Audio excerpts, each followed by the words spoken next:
Let's go. Let's have a fun live stream tonight.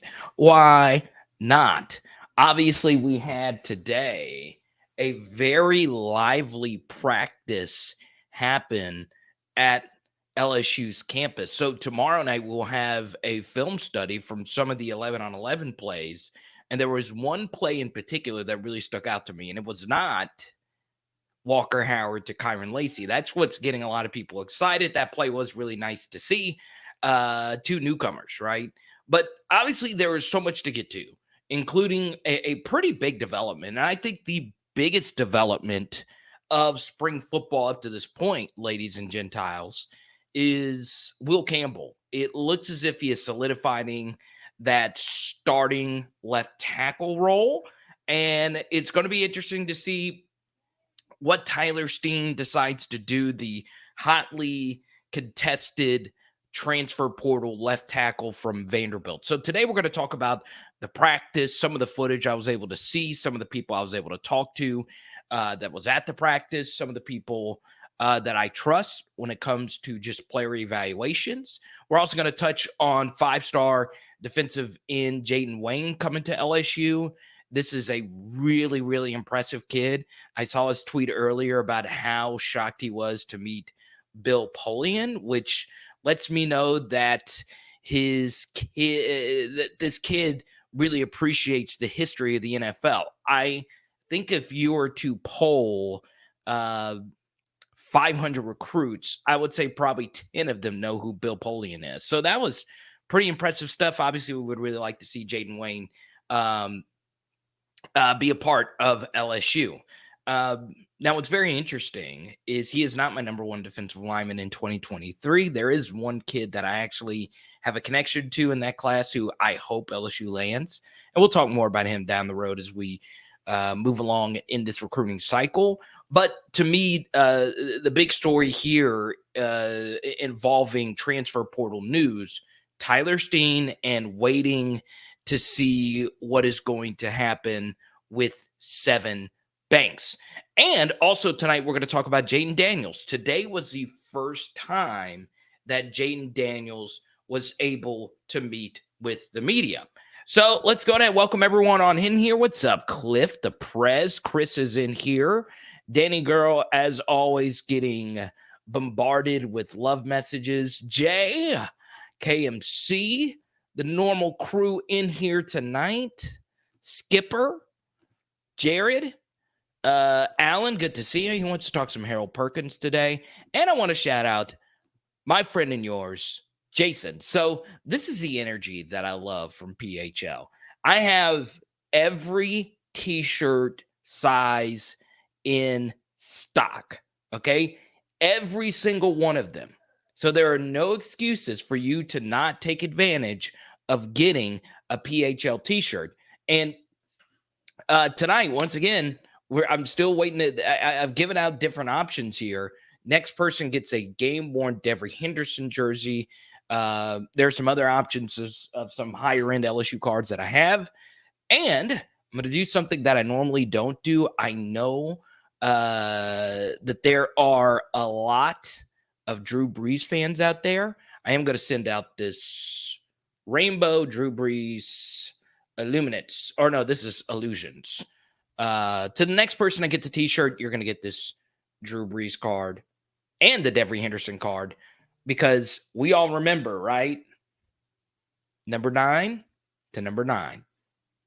That was probably my favorite Drew Brees receiver of all time. I was a big Colston fan, but it was kind of hard to not be a Devery Henderson fan. So I know Big Jake is getting ready to get his shirt. We'll start off with his question here. Everyone, welcome Big Jake back to the channel. I got to shout out. I always want to show love to the people out there that are making major life moves. So Big Jake, very involved husband, loving husband. Got to love that. But more importantly, Big Jake just made a big time purchase. He just got a hizzy, baby. Shout out to you, Big Jake. We always celebrate your personal accomplishments on this channel as well. But guess what? As you guys know, I always love to show love to the people that show me love. And I want to show you this right here. Boom. Take a look at Jason right here. This is him with his PHL gear. And something that I've been doing is if you do get a shirt, I actually throw in extra LSU memorabilia. So as you can see, I threw in an extra LSU officially licensed national championship shirt. Also got a PHL sticker. Every t-shirt now comes with a booger band. And you see here, he's got a bunch of cards, including a Joe Burrow card there in the bottom left corner. Also some of my Tyrann Mathieu cards in there. So shout out to you, Jason. Thank you for showing me some love. And like I said, if you get a PHL shirt, you're not just getting a shirt. I'm sending some of my favorite memorabilia pieces because I want all of you to be LSU memorabilia collectors. Currently building the hizzy. Okay. So I got that confused. I'm sorry about that, Big Jake, which is even more impressive, right? You're like, look, there's no houses on the market. They're already a gazillion dollars. So what I am going to do is I'm going to huff and puff and build my house up into something very special. A little nursery rhyme remix in there. So shout out to you, Big Jake. That's obviously a very stressful process as well. So get that done. We got plenty of t-shirts. Actually, we don't have plenty of t-shirts because they actually sold a bunch this last week. So look, I still got I'd say a decent amount. Get your shirt now because once again, it's tough. Supply chain issues. You hear this all the time. It's been tough on me. It's cost me money, but I do actually like packaging up the shirts and sending them to you. It was like Christmas. There you go. What's up, Creek? Good to see you. But yeah, as far as your question, Big Jake, I wouldn't worry. I wouldn't worry too much about the Tyler Steen thing, right? Would it be nice to land him? Absolutely. Would it be huge to land him? Absolutely, because you could put him at left tackle and not have to start Will Campbell. Something else to keep in mind when it comes to offensive line play, and I do think we get this lost in translation, is offensive linemen get hurt a lot. Now, why is that? Well, they get hurt a lot because they play every snap, and they have these huge lumbering bodies, and they also have the most awkward falls you will ever see, where offensive linemen and defensive linemen are landing on each other's knees. So to me, the Tyler Steen thing, obviously he's a really impressive player, but at the same time, it is more about upside, if anything, and depth more so, if anything. Depth is so key to have on offensive linemen. So it's up in the air. Now, Tyler Steen did tweet out earlier today that he is going to wait, I guess, until tomorrow. He said his decision was coming soon. He's not announced anything yet. We'll see what happens. But if Tyler Steen just happened to be watching this video right now, the first thing I would say is I guarantee you there's not Alabama live streamers out there that are shivering their timbers over their announcement. They're fine at offensive line. LSU really needs help. And I'm telling you right now, LSU's got plenty of wide receivers, right? Kayshawn's the best player on the team, and he's probably going to be the best NFL player on this team. But there's been so many great wide receivers at LSU. If an offensive lineman comes and actually dominates at left tackle, a position that has been a headache, whether it be Dare Rosenthal or whatever, you are a lifesaver, right? You will be exalted if you're a great left tackle. So, it's just the truth. You go to Alabama, so what? They've had 20 of them drafted in the first round. Who cares? And it's not even 20. It's a few. So we'll see. We'll see. So yeah, the floor is open for super chats. Once again, once we get over about 60 viewers, a lot of comments are coming in at 1,000 miles per hour. So I want to answer each and every one of your questions. I immediately go to the super chat. So that helps build the channel. And if you buy a shirt, it obviously goes even further, and you could talk about whatever. And once again, I always got to shout out Danny. Come on, she's day one PHLer. She also supports everyone. She's just a ray of sunshine. Thoughts of the current O-line out there, and why is Charles Turner a terrible choice for center? Okay, so let's talk a little bit about Charles Turner. He was made available to the media. I did not listen to his conversation. I listened to a little bit of Sevyn Jones, and today it was Jayden Daniels, who you will hear from in just a second on the show. It was Jayden Daniels, Sevyn Jones, Charles Turner, and Greg Brooks, who was made available in the media.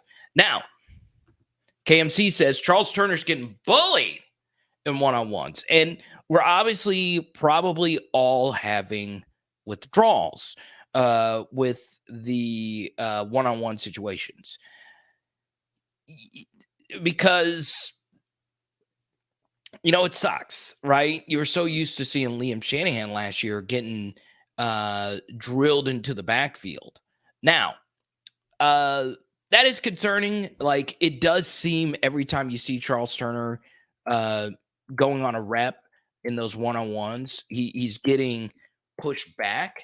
But I'll say this. The first thing is the most important trait for a center to have is not strength, okay? It's a vital one. It's something that Liam did struggle with. But the most important thing for a center to have is just consistency and leadership, right? Out of the 5 offensive line positions, athleticism is the least important at center in my estimation, because you are the center. It is a very mental position. You make the calls. You got to touch the football every play. Got to snap it right. It's a tough thing. So for me, Danny, it is a little concerning to see Charles Turner have that happen to him. But at the same time, Brian Kelly is talking about how athletic he is. And look, the only parts of offensive line drills that we rarely ever even see on camera are those one-on-one drills where the defensive lineman has a huge advantage over the offensive lineman. So I'm going to give Charles Turner a long leash to win the center job, because also Marlon Martinez and Garrett Dellinger are also not in practice right now.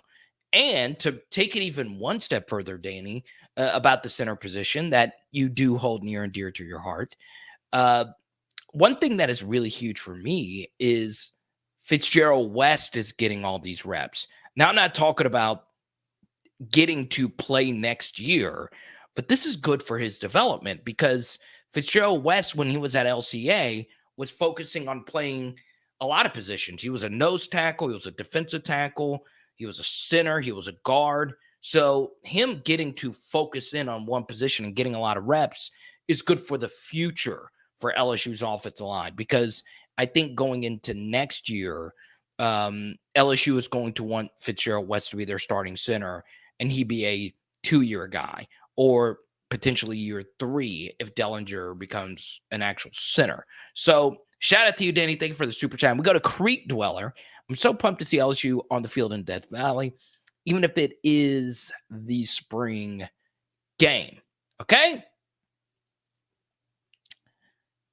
I agree with this, Creek. And there's actually something newsworthy regarding the spring game. This is a question I'm getting a lot. What time is the spring game? Well, we don't know, right? College football is the only sport where it is like this. You never know when when kickoff is, right? It is the only sport where your tip-off or kickoff time is decided 2 weeks before the actual game, right?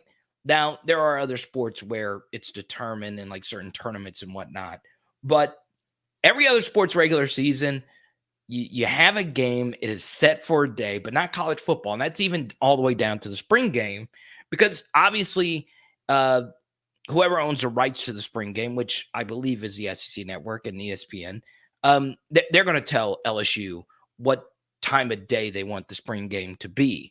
And I think they work with LSU to figure out a time. The second thing, Creek Dweller, regarding the spring game, and I'm glad you brought it back up, is that we don't know how it's going to be formatted. But today, Brian Kelly said, look, we are so thin. All these guys just got to campus.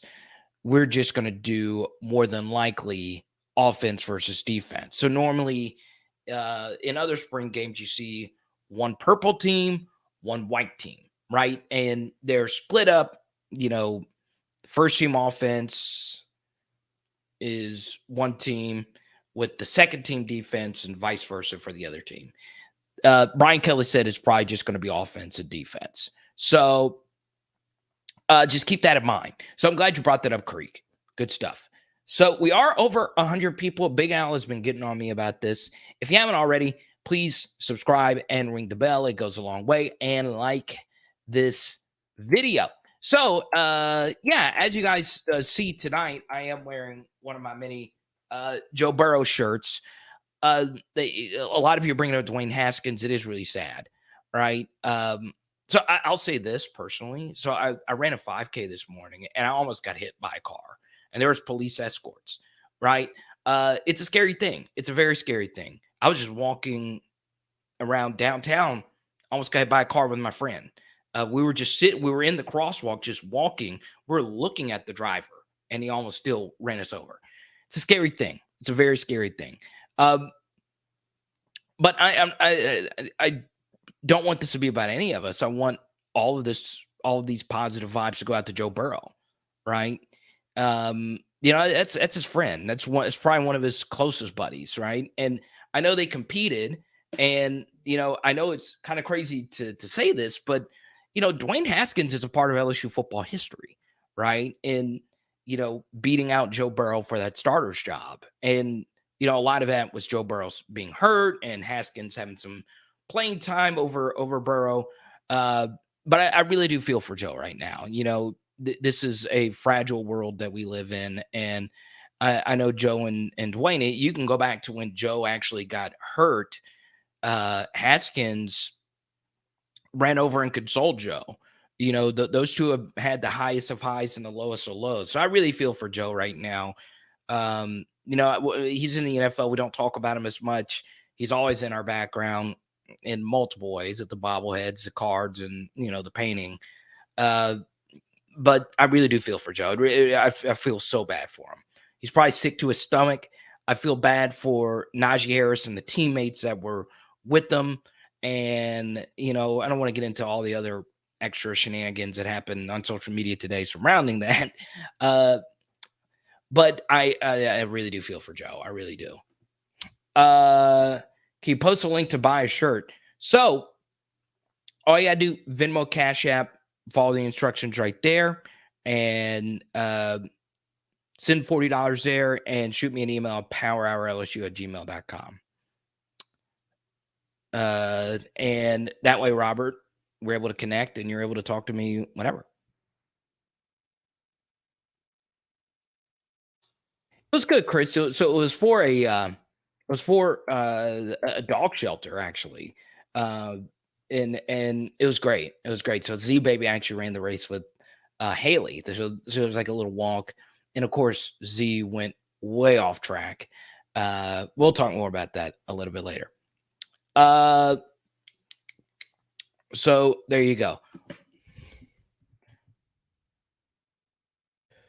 This right there. Robert, shoot me an email right there. Now I'll get you straightened out, my friend. And I'll send you some Drew Brees cards. How about that?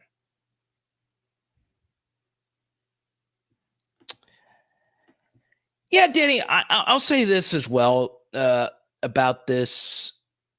There we go. Big Al. There he is. Speak of the devil. What's that, Andrew? Good to see you, man. Johnny 5 is in the hizzy. Johnny and Gail. What's going on?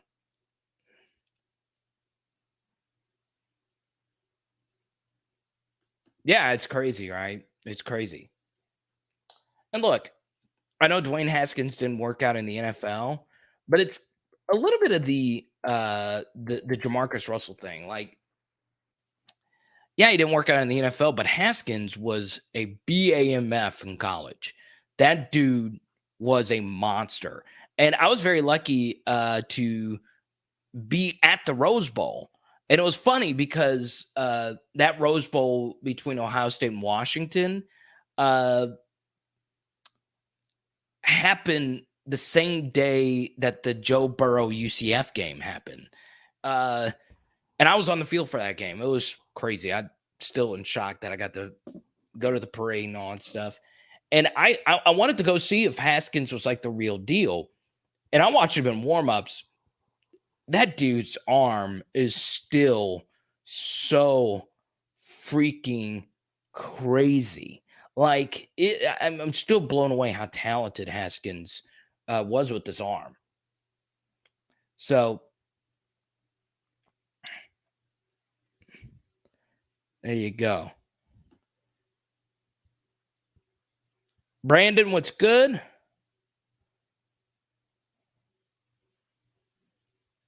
So let's see here.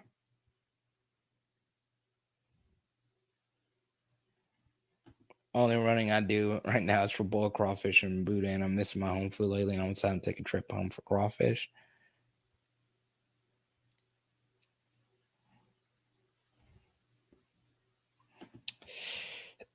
Yeah, maybe. But at the same time, KMC, try and go watch a full video of practice footage, and half of the footage is walk-ons, legit just walk-ons. And you can quickly see how the big difference between a walk-on and a scholarship player, right? And that's not a knock on a walk-on, but the truth is it's really, really, really hard to play at a Division I Power 5 level, right? There's only a certain type of athlete that could get it done. And you know, you don't want to split up two full rosters where a lot of walk-ons are working with the ones and twos. Yeah, you're not even getting a look. It's not entertaining. LSU football fans are very smart, right? They know the difference between guys that are going to play a lot next year and guys that don't. And there's already a lot of walk-ons that play in this game anyway. So for me, I'd rather it just be offense and defense. I know it's not traditional, and you do lose a little bit of a team versus team kind of thing. But the truth is, there's too many walk-ons getting reps now anyway, and I'm happy for them. These guys practice their tail off to get their opportunity to even play in these scrimmages, but you know, it's kind of hard to get a look. It really is, right? So it is what it is. What's up, Tommy? And this is also true as well. Someone mentioned Harold Perkins.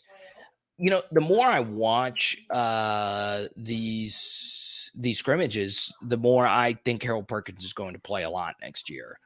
And the reason why I say that is I don't know if any of the backup jack linebackers are anyone that that are like that make an offensive tackle say shiver me timbers. So right now, working at that jack outside linebacker spot is BJ Ojolari, Desmond Little, Xavier Carter, and those are the main three that I've seen, right? And these are three guys that all have, for the most part, during their careers up to this point, have had their hands in the dirt. Now, Xavier Carter played a lot of linebacker in the bowl game, and he is more of a slender build. But Harold Perkins, that was his best, you know, on defense, was when he was playing at the line of scrimmage. Now, is he the biggest guy in the world? No. Is he going to fulcrum the running game the same way a Will Anderson or Courtney Upshaw or someone like that, even Chase on? No, he's not. In year one, that's not going to be a thing. But the kid is a playmaker. And I think he's going to play a lot more. If he comes in and he's focused in, ready to go to play that position, that is a really difficult position. To me, though, it is also the most important position in the Madhouse defense is that spot, that standing outside linebacker that's on the line of scrimmage. You kind of have to have a dude there, right? You can get away with some meh play elsewhere, but for the defense to really work, and it's going back to the 2019 team. That's part of the reason why Chason played such a high volume of snaps is that it wasn't so much that he was just the most spectacular player. He was really, really good. It's just the drop off from him to the next one was really deep. And Divinity was one of those guys, and he was in and out. So, we'll see. We'll see. So yeah, someone asked about Harold Perkins a little bit earlier. What's up, Keith? Good to see ya. Big Al. Wait, the old vet's in here? What's up, vet? Everyone, welcome to the channel. LSU Hyper Ninja 9. I love that name. Love the Avi. Sevyn Banks out of Ohio State would be a great fit for our team.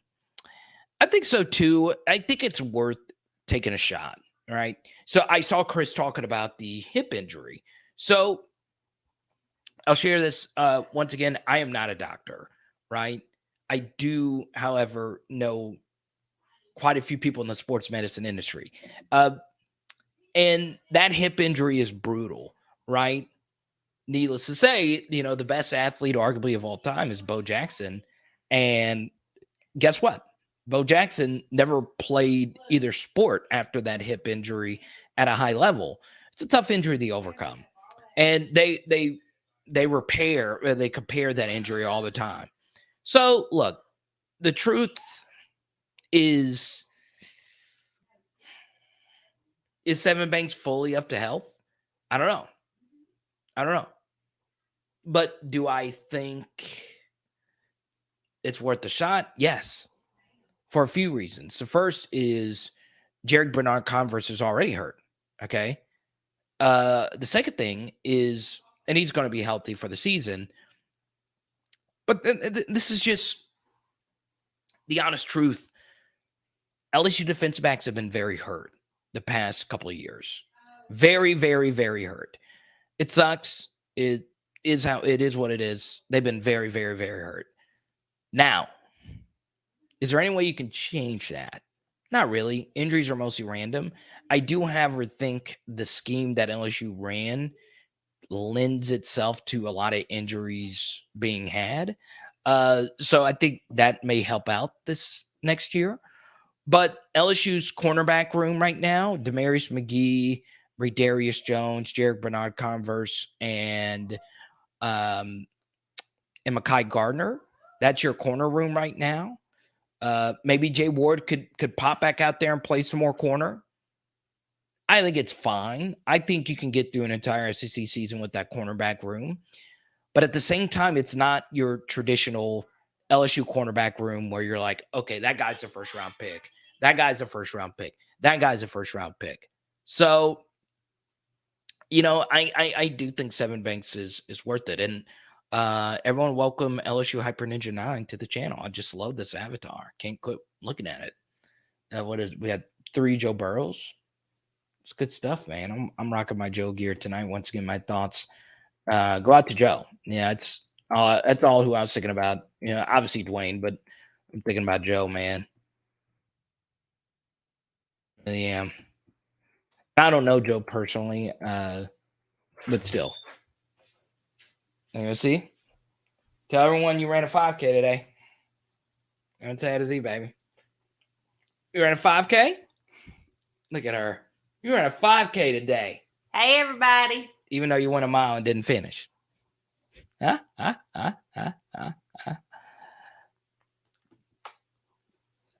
Welcome LSU Hyper Ninja 9. So hey Danny. Z baby. So Creek and Danny are our 2 super chatters so far. Shout out to them. Shout out. Hey Danny. Look how good we look on camera. Big Al. Hey, Mick. Hey, Big Al. Hey, I- everybody. I'm down to. I didn't even know Amarius Mims got into the portal. She is too pretty to run. When she is, Daddy. She is. When did Amarius Mims get into the portal? I did not know this. So Amarius Mims was a 5-star offensive lineman.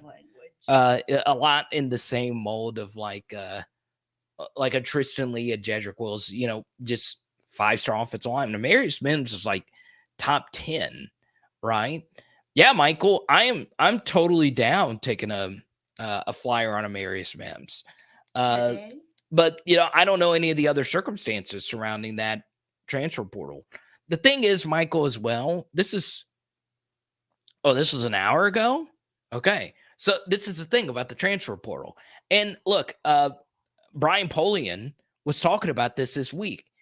They're just now learning about the transfer portal. And I do want to bring this up really quickly. I want to share this clip really quickly from Jaden Daniels right here. Once again, shout out to Jason rocking the PHL merch. Look Love at that. That's great. There you go. You see, you never know what you're going to get. You got a national championship shirt. So look, does he work at a mattress store? Look at that. Yes, he's rocking the mattresses. So here's Jaden Daniels early during his media availability. My decision in the transfer portal, it was probably the best move for me and my future career. Or the goals I want to accomplish. So, those conversations with Coach Kelly and them, I show interest in them, they show interest back. Talked on the phone, just had the opportunity to come play at the highest level, help a powerhouse win another national championship so I could showcase my skills. That's probably the most intriguing thing for me. Coach Kelly is the winningest coach in Notre Dame history, so, he knows how to win. He knows how to get his team where he needs it to be, so I wanted to be a part of it. There you go. That should excite you right there. That somebody wants to be a part of the national championship culture that Brian Kelly is building. I also love the Jane Daniels hair. I'm obviously not going to grow my hair out. Haley would destroy me. I did grow it out. I did used to have the Odell cut. I love the Odell cut.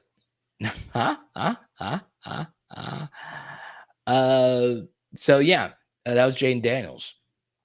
It's interesting. Can you take anything away from Jane Daniels these first couple of weeks? Well, I'll say this. Tomorrow night's film study from practice today is going to open some eyes for what Jane Daniels can do for your offense. So I would take a chance on Amarius Mims. But Reed makes a good point here. He wouldn't be able to play right away because of the SEC transfer rule. So he can transfer to LSU. He would just have to sit out a year because there is a deadline. And I believe that deadline was actually close to a month ago, if not over a month ago, where if you want to go from SEC school to SEC school, you got to reach that deadline. However, if you are a graduate, you can you can definitely transfer whenever you want. So yeah, Brian Kelly also said this in his press conference earlier. Thank you so much. So guess what? We actually just got the super chat for the shirt. Robert, okay, this is cool. We have a bunch of this is true. We actually have a bunch of Marines that watch this channel. Robert is currently in North Carolina for the Marines. Shout out to you, Robert. Everyone show Robert some love. He is our first t-shirt purchase of the night. And what's really cool about that, Robert, is you're getting this game-worn Devery Henderson card. Okay? Game-worn uniform cards they don't really make them anymore.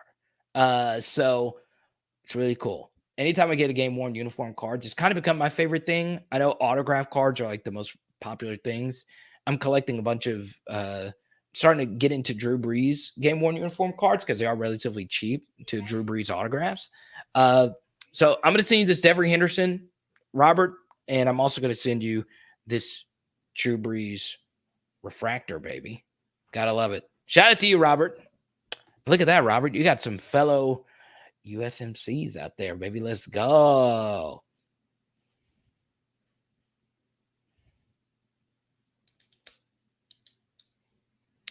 There you go. Congratulations, Robert. So yeah, man. And I'm also going to send you a bunch of good stuff. What is Sage Ryan's best position in your opinion? We'll talk about this. Cliff, one of the many PHLers. So cool, Robert Marines. Let me see. I want everyone right now, type S for safety, type C for corner, type N for nickel. What is Sage Ryan's best position? What's up, Carvis?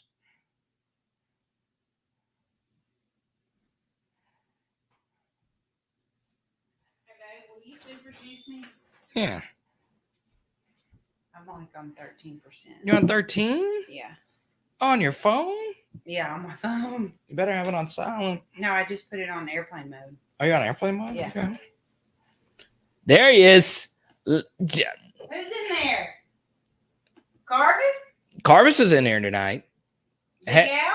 Big Al's in here Big tonight. Al's in there. But the triumphant return of Jason is here. And Jason, Nice. Jason with the super chat. Nice. So for the Sage Ryan question, looks like safety, nickels, safety. Aaron, what's good? Freddie said just put him somewhere. Huh? Mark said best suited on the bench until he develops. So Jason is the president of the Xavier Carter fan club. So let me say this really quickly, okay? And we'll get back into Sage Ryan. All right, I know if you are new to the channel, everybody has their favorite player on the team, okay? And a lot of you, your favorite player is Miles Brennan. A lot of you, your favorite player is Kayshawn. A lot of you, your favorite player is Mason Smith, all right? A lot of the big stars, all right, or players that have been around for a while. However, I will say this. If Xavier Carter actually does turn out to be the next Arden Key, which, by the way, they're from the same state, if that actually happens, Jason is officially the president of the Xavier Carter fan club. And that is not changing because Jason believes in Xavier Carter more than Xavier Carter believes in Xavier Carter. That's how much he believes in him. So if anyone close to Xavier Carter is watching this, let him know that Jason is your biggest supporter. And Jason's going to be wearing number 17 uniforms to Tiger Stadium, which is kind of crazy. How many famous number 17s are there at LSU? There's not that many, right? You have obviously Racy McMath, good player. Let's see, any other famous number 17s at LSU? Number 18, obviously, is everybody, but number 17, someone help me out with this. I'm a jersey number snob. I'm trying to think, 17. I think it's still kind of weird, like how many famous LSU players or how many famous athletes' sons have played at LSU, right? So we have one of the 20 best NBA players of all time. His son plays at LSU. One of the, if not the best wide receiver to ever play the game. His son played at LSU. Not quite his son. He has a lot of sons. But Stephen Rivers, brother of Phillip Rivers. But yeah, Mo Claiborne, right? How can you forget Mo Claiborne, Carter? How could you forget Mo Claiborne? So Mo Claiborne is definitely number one, right? Unless I'm just forgetting. I thought Jamie Howard wore number 4. Garrett Temple wore number 14. It's weird because in college basketball, you actually can't wear number 17, right? Only the real jersey number snobs know why you can't wear number 17 in college basketball. Only real jersey number snobs. Okay.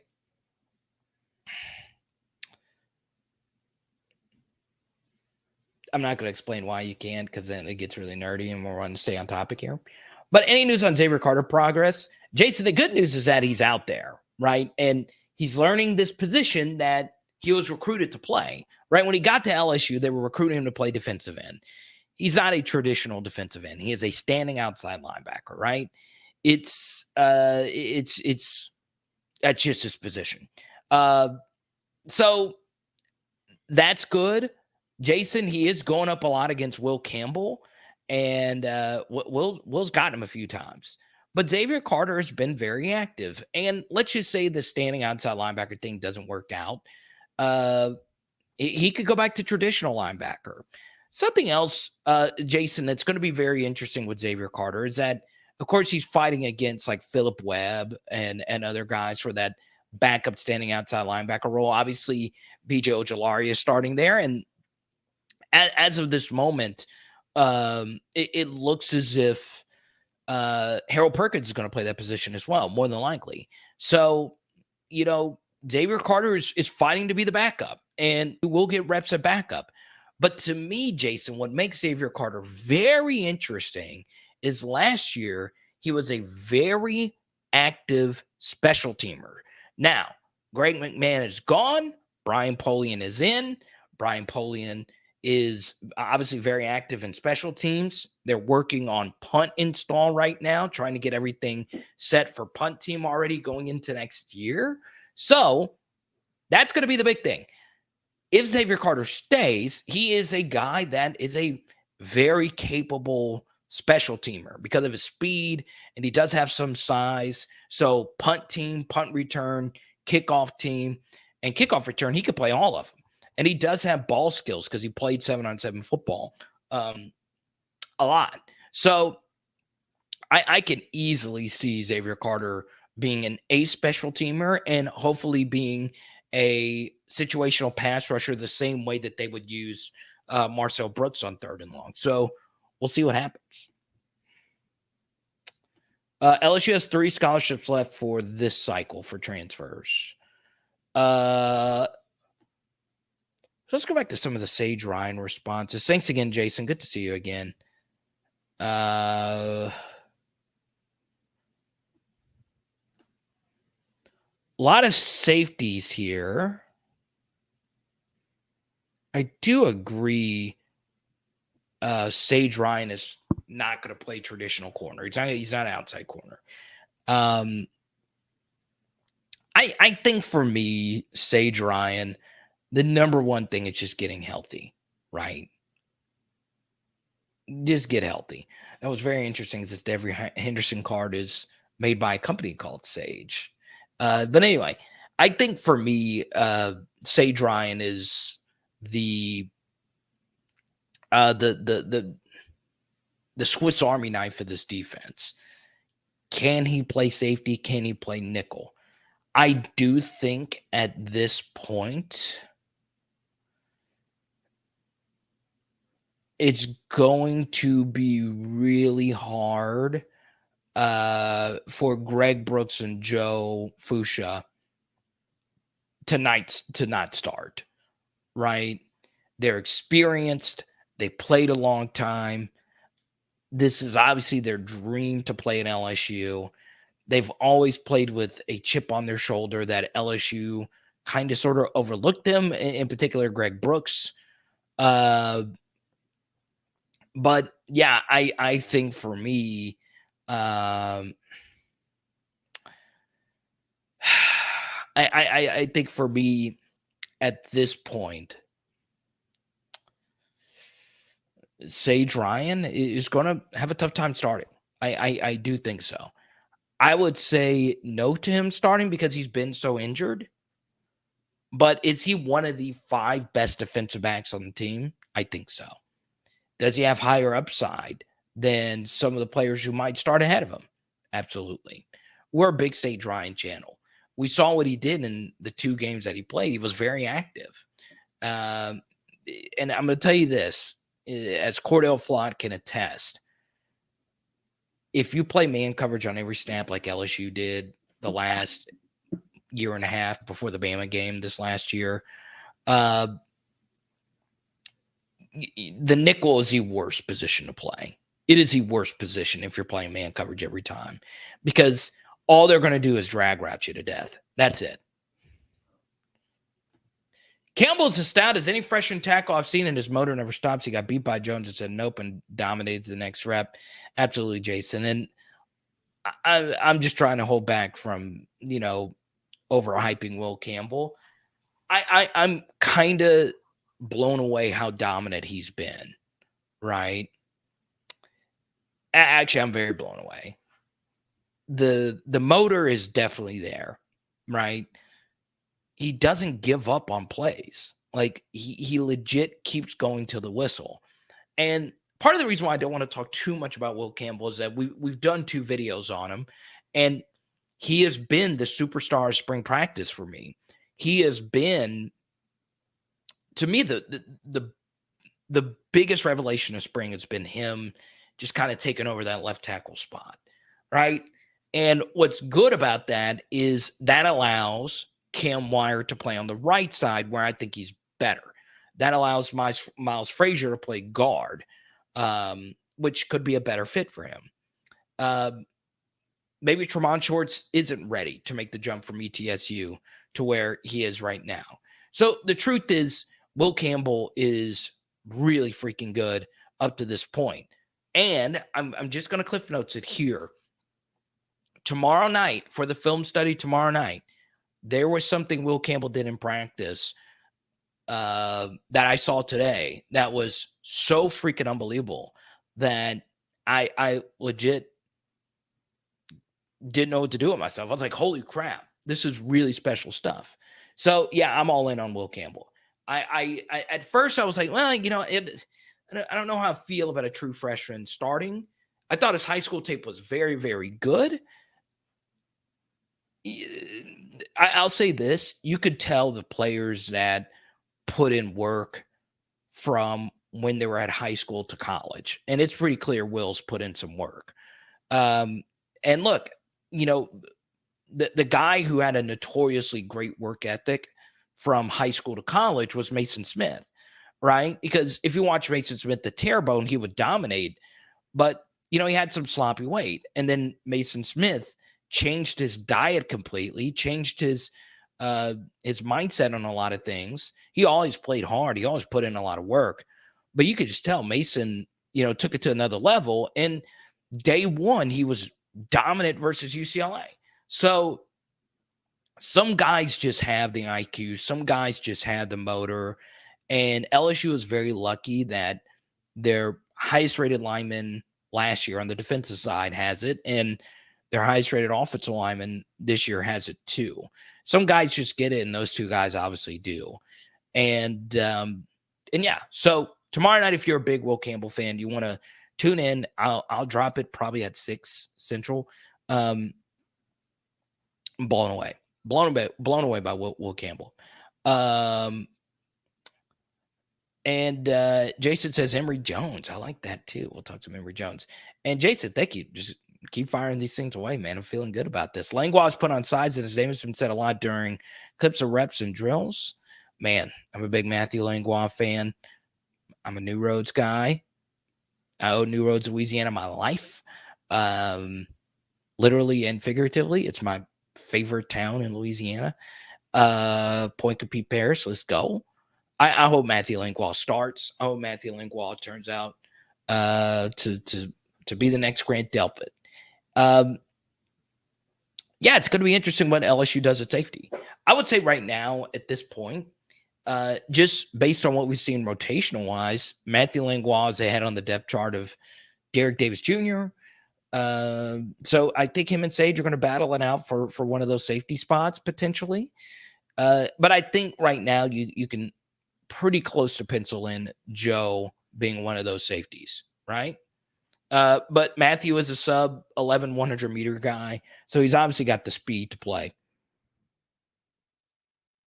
But his size, you could tell he's changed his physique a little bit as well. But it might be more year 3. It might be more year 3 for him, and he was a good special teamer for LSU last year as well. What's up, Jason? Good to see you. Got the Thanos. No matter how good a person you are the evil in someone's story. That's true. That's absolutely true. I wonder, I think Texas A&M fans view me as evil.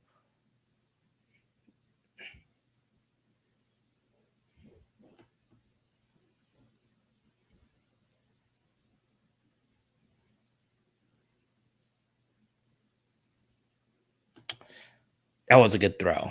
What was very interesting, Chris, was yes, it was walk-on DB, but on the throw before it, that throw was actually going to you could see Walker Howard. He threw a pass and there was nobody out there, and that was actually on the receiver, right? So you can hear in the background when there's press coverage and a quarterback throws it 30 yards down the field and nobody's there, a lot of times we're like, what the heck? But the truth is that's on the receiver. If there's press coverage, a lot of the times, especially in LSU offenses, they want you to run a go, okay? And the receiver didn't run a go, and it made Walker look bad, but still.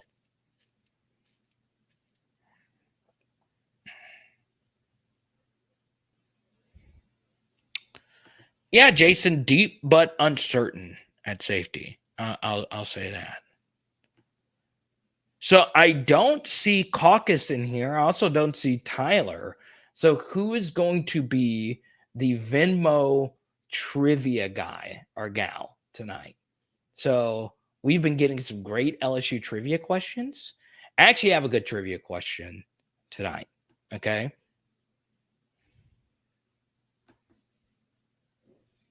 And actually, I got a really good trivia question.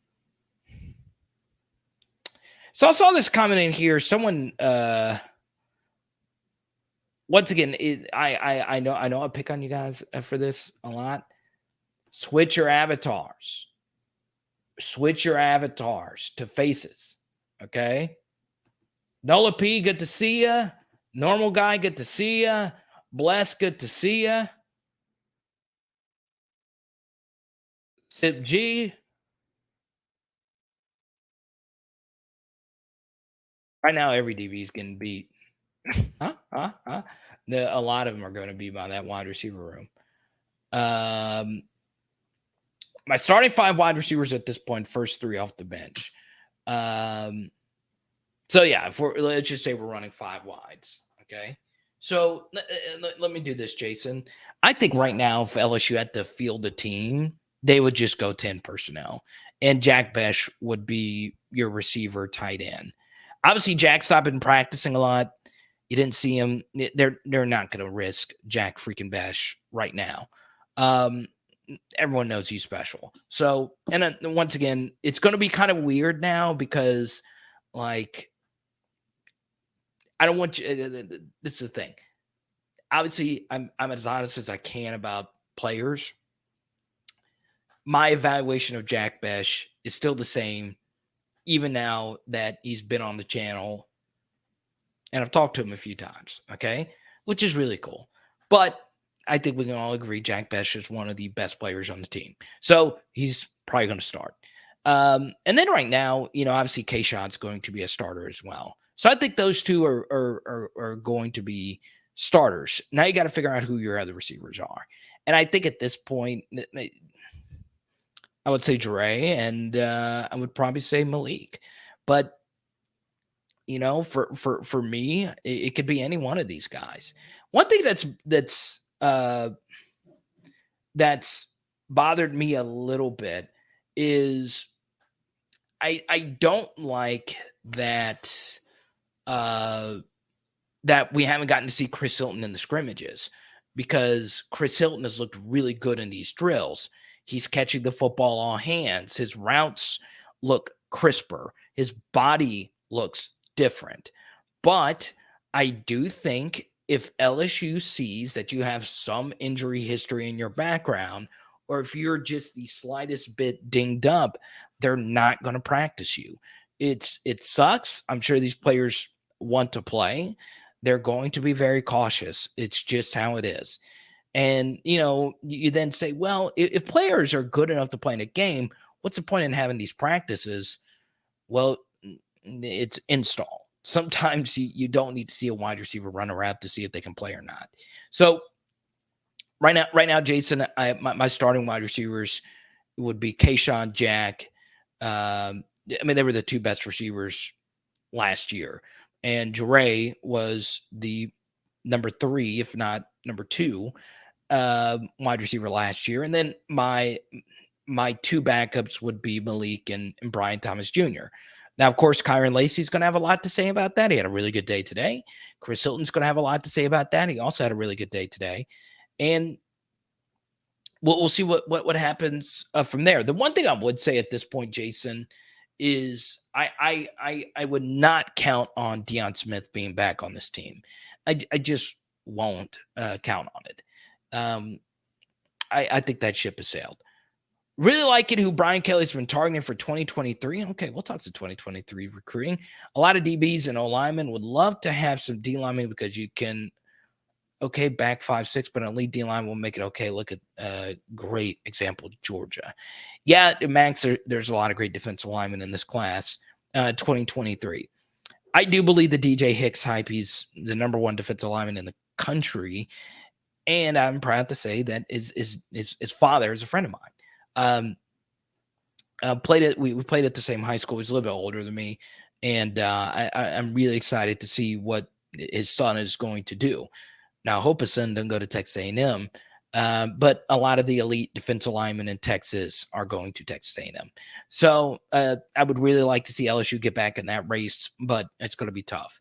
And then obviously Jaden Wayne visiting this weekend, Max, was pretty huge, right? Defensive line isn't super deep in Louisiana this year. It just isn't. So, I do think they're going to look throughout the country. Now, is the Lance Hurd a defensive lineman or offensive lineman? I think, he's an offensive lineman. So obviously, you look at the elite Louisiana guys. Obviously, we're a big Trey Holly channel. Obviously, Caleb Jackson is a guy that a lot of you are interested in. But the big names, of course, are Derek Williams, Arch Manning, Eli Holstein, Tackett Curtis. I'm not as high on Tackett. That's not a knock on him. It's just I'm not as high as. In other words, I think Osbury's better. I think Shelton Sampson's a better prospect. So yeah, but obviously, it would be nice to land Tackett Curtis because he is a really special athlete. But for me, I think Osbury's going to be a big get if LSU can land him.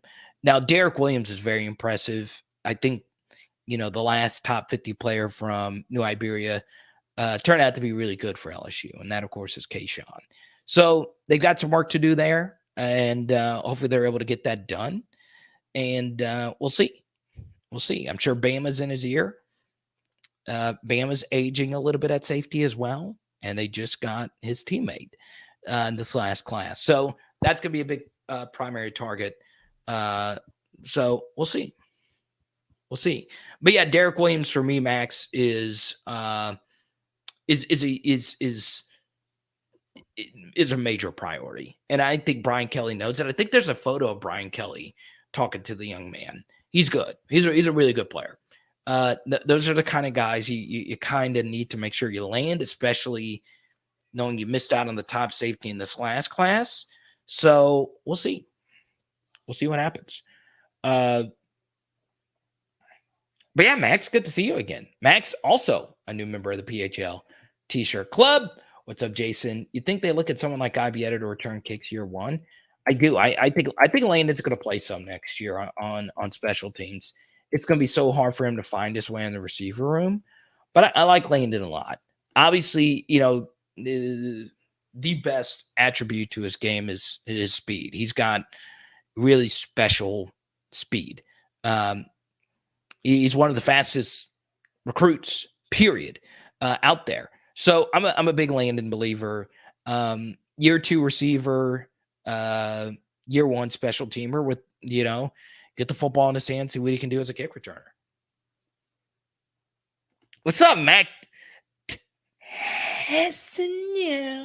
What up, Mac? Chris Hilton's getting some run back there.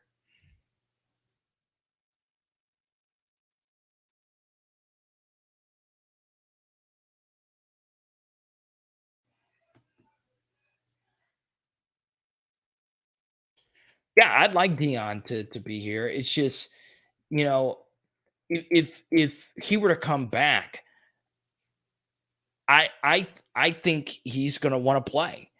And he's taking photos with Lane Kiffin and he's interested in going somewhere else. Now, I will say this. Dion's best catches last year, and there weren't a lot of them, and yes, they were against bad opposition. His best catches were jaw-droppingly special. Like, he did some SportsCenter top 10 stuff. Now, Jack, of course, had a bunch of those kind of catches, and BTJ had a really special one versus Ole Miss. Dion's ceiling could be higher than any of them. I mean, he was ridiculous. I just don't think he plays again. I hope I'm wrong about that. I hope he comes back because I'm telling you, his body control is freaking ridiculous. The Central Michigan game still blows my mind. I actually went back and watched those catches last week. And the thing that makes Dion really interesting is it's not so much that, he catches the football, is that his body doesn't move. His body control is just absurd. It really is. When catching 50-50 passes. Now, he did have some issues with drops. He had a big one against Auburn, but a lot of the receivers last year had drop issues. So we'll see. This year's D-line is going to get very interesting. Gay and BJ on the outside. Roy Guillory Smith inside with some outside depth. Wow, could be filthy. Yeah, it's true. Max, I think for me, there's a few questions about the defensive line that are going to need to get answered. The first is, do you start Jacoby and Guillory? We'll see. He's been very consistent up to this point. Jacoby and Guillory can move people, and he has shown that. It looks like he has worked on his game, and it looks like this could be a year 3 explosion for this young man. The second thing about Jacoby and Guillory it's very interesting is I do think he fits a traditional zero tech a little bit more than the other guys do. Remember, this is a new front that LSU is going to run. So it is a little bit different on how you actually have to play this front. And we're actually going to talk about this tomorrow in the film study. In a 3-man versus a 4-man, in a 4-man front, your defensive tackles are aggressive. You want Dorseys. You want guys that are getting in the backfield and making plays. In a 3-man front, where you're 2-gapping a little bit more, it is not as important to penetrate because you can over-penetrate and get washed out of a play, which is what happened to LSU last year in their own 4-man front. So that's going to be very interesting. But obviously, the LSU defensive line should be really good. It is going to take some time, though, getting used to playing this front. It is going to be a little bit different. And they are with a new defensive line coach and a new defensive coordinator. So, hopefully big things happen for them. Really excited about Jacoby and Guillory. Obviously, I still think he is very underrated what he did last year. Won the Florida game for us. Obviously, one of the best pass rushing defensive tackles ever at LSU. I feel comfortable saying that already. I mean, his first 2 years as a pass rusher was really special. We obviously talked a lot about Mason earlier. I think Ali Gay's going to be very interesting, Max, as far as how he's going to anchor versus a run. So we'll see. But yeah, this D-line could be special. And Sevyn Jones, who got some press coverage today, got to speak at the podium. Let's go. What up, Lee?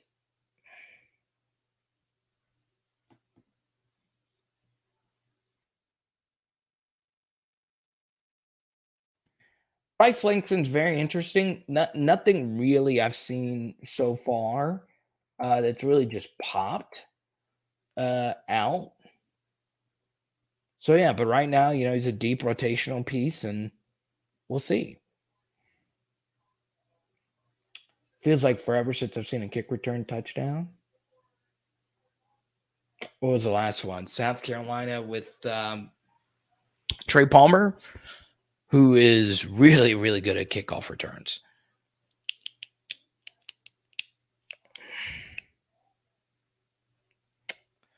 Fastest player on the team's probably still Kayshawn.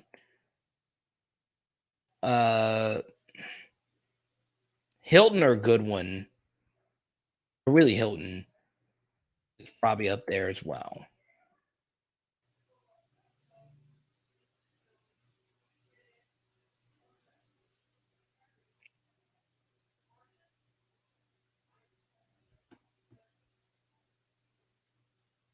Bucci! Congrats to the Homer Pelicans.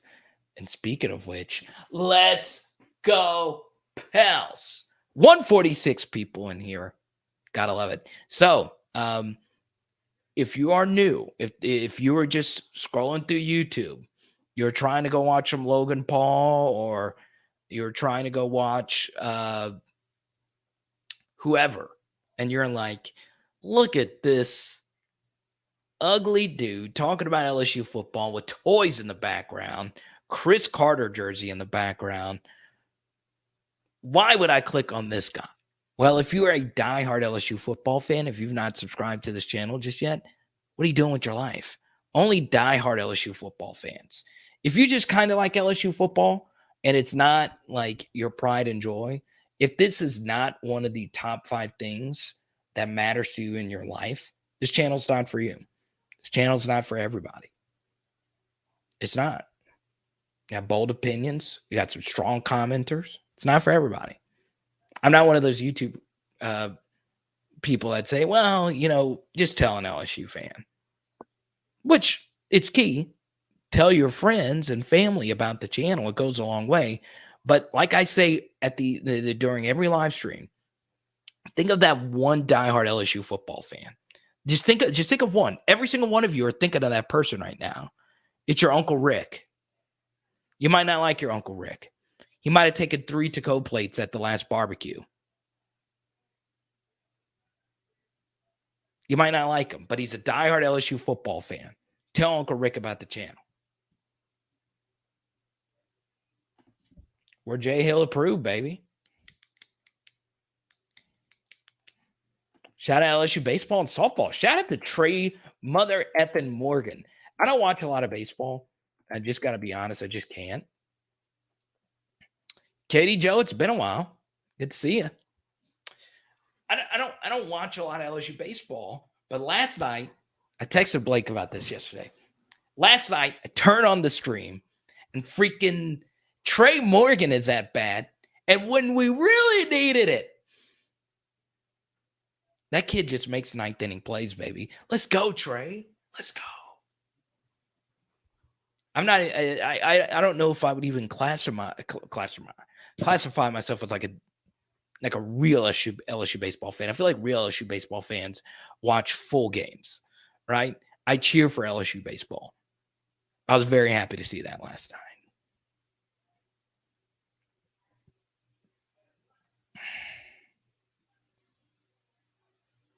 That's kind of a fun stat. IB at 6 foot and 185. He played wide receiver 44 years ago. I was 6 foot and 165 and played center. I love that.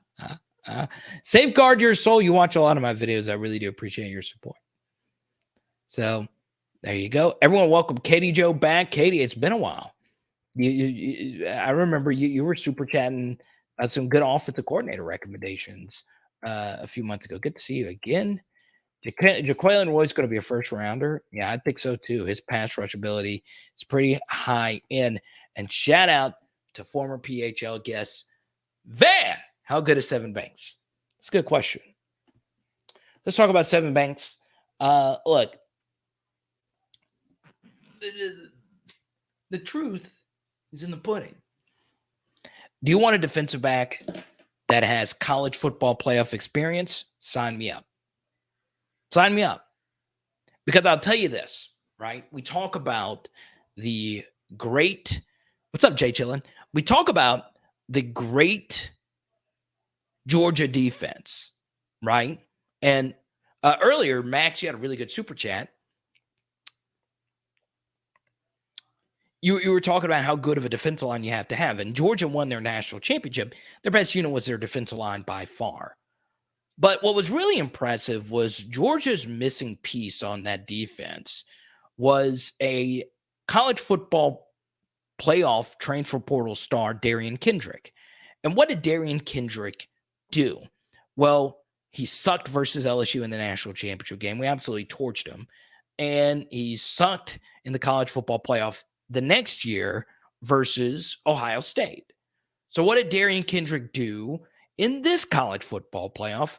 Well, he was spectacular because he is an experienced transfer. Is he a superstar at the next level? Probably not. He ran one of the slowest 40-yard dashes of all corners.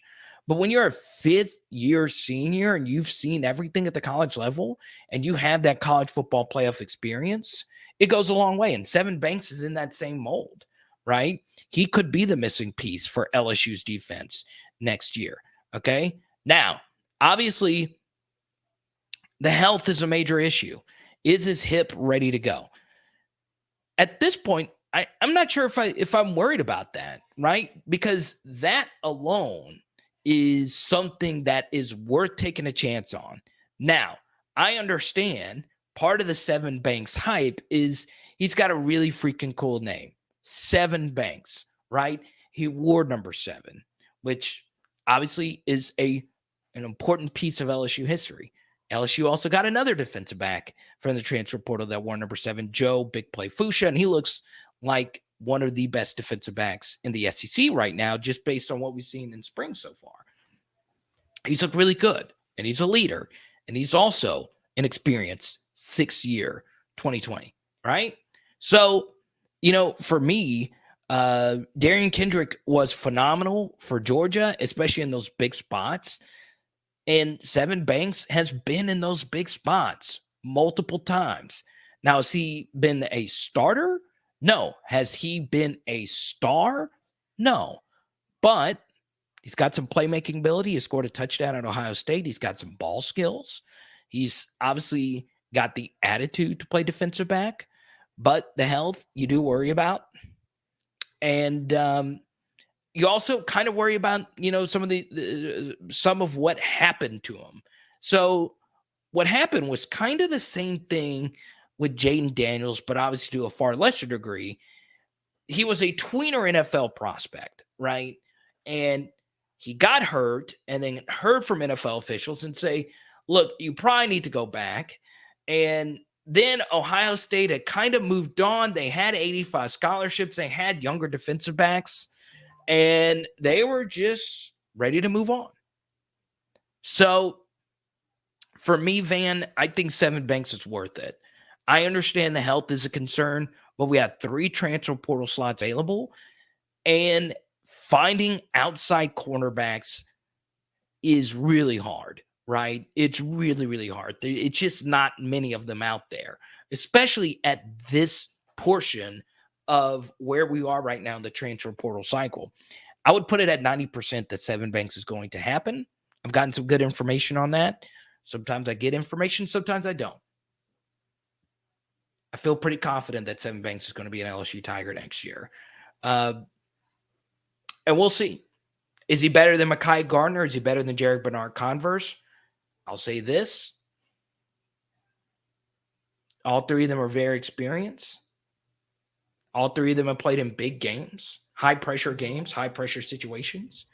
Jarek Bernard-Converse basically played in college football games last year, college football playoff games, because every game for Oklahoma State at the end of the year, whether it be Bedlam or Baylor, was a college football playoff game, right? They had to win to get in.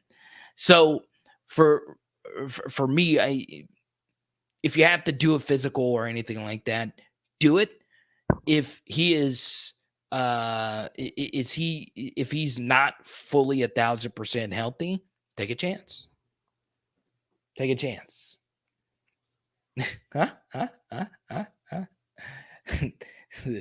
This is funny. Van, were you at the Oscars? If I had a dime for how many times Van has been asked about Will Smith, man, I would be a rich man. And shout out to Nola Grizz. Friendly reminder, Nola Grizz and his wifey did join the T-shirt club, right? And here's the problem, Nola Grizz, is unlike Jason, who actually, Nola Grizz told me that he, so Dwayne, good to see you. Nola Grizz actually told me that he was going to send me a photo of him in a shirt. But I didn't get it.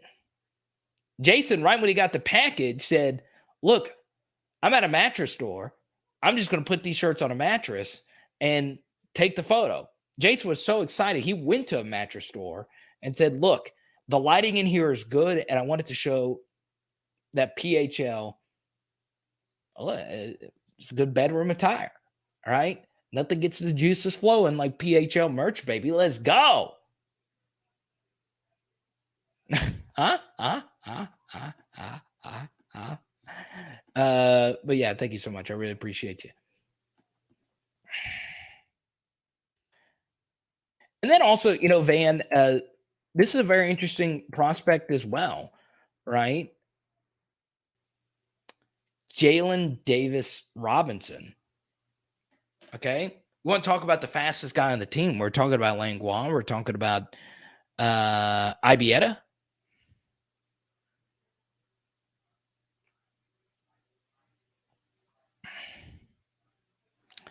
Jalen Davis Robinson might be the fastest kid on this team. This guy has wheels. So, Van, going back to Sevyn Banks, Sevyn is not the fleetest of foot. Like, that's not his game, right? It's a physical corner. It's very experienced. Jalen Davis Robinson has wheels, right? A late bloomer, obviously a lot of speed. This is a guy who really wanted to go to LSU.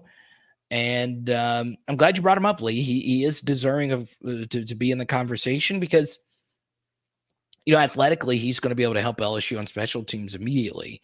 Now, is he going to be ready to play corner right off the bat? I'm not sure. One thing I thought that was very interesting, Lee, about his tape, the Jalen Davis Robinson kid, is he's very physical, right? He was very, very, very physical. So, yeah, I could see him potentially being a safety as well. But we'll see.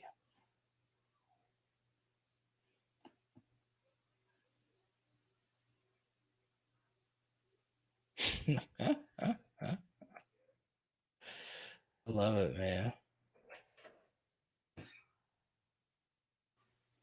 Okay. You make my punchy? Make it punchy?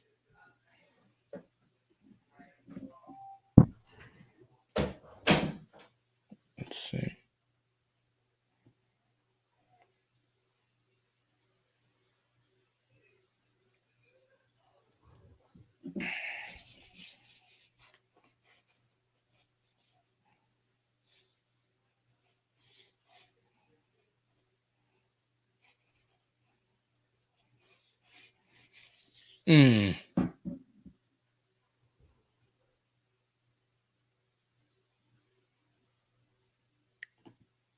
I'll say this.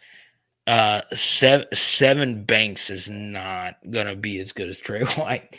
But but I see what you're saying. He's more of a technical corner. Yeah, they're very similar, but Trey is just he's on such a different level. Athletically, ball skills, returning, everything. But Sevyn Banks is really good. Ajayi Hall at this point, once again, he'd have to sit out. And that situation is very weird. So I'm kind of out on that. So yeah.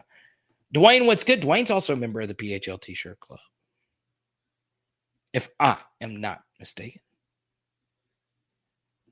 Smash the like button goes a long way. Thank you so much. That's true. He did have one of the best defensive lines, but he's good. Darian Kendrick was a really good football player. I was kind of shocked at how good he was in the playoff. And,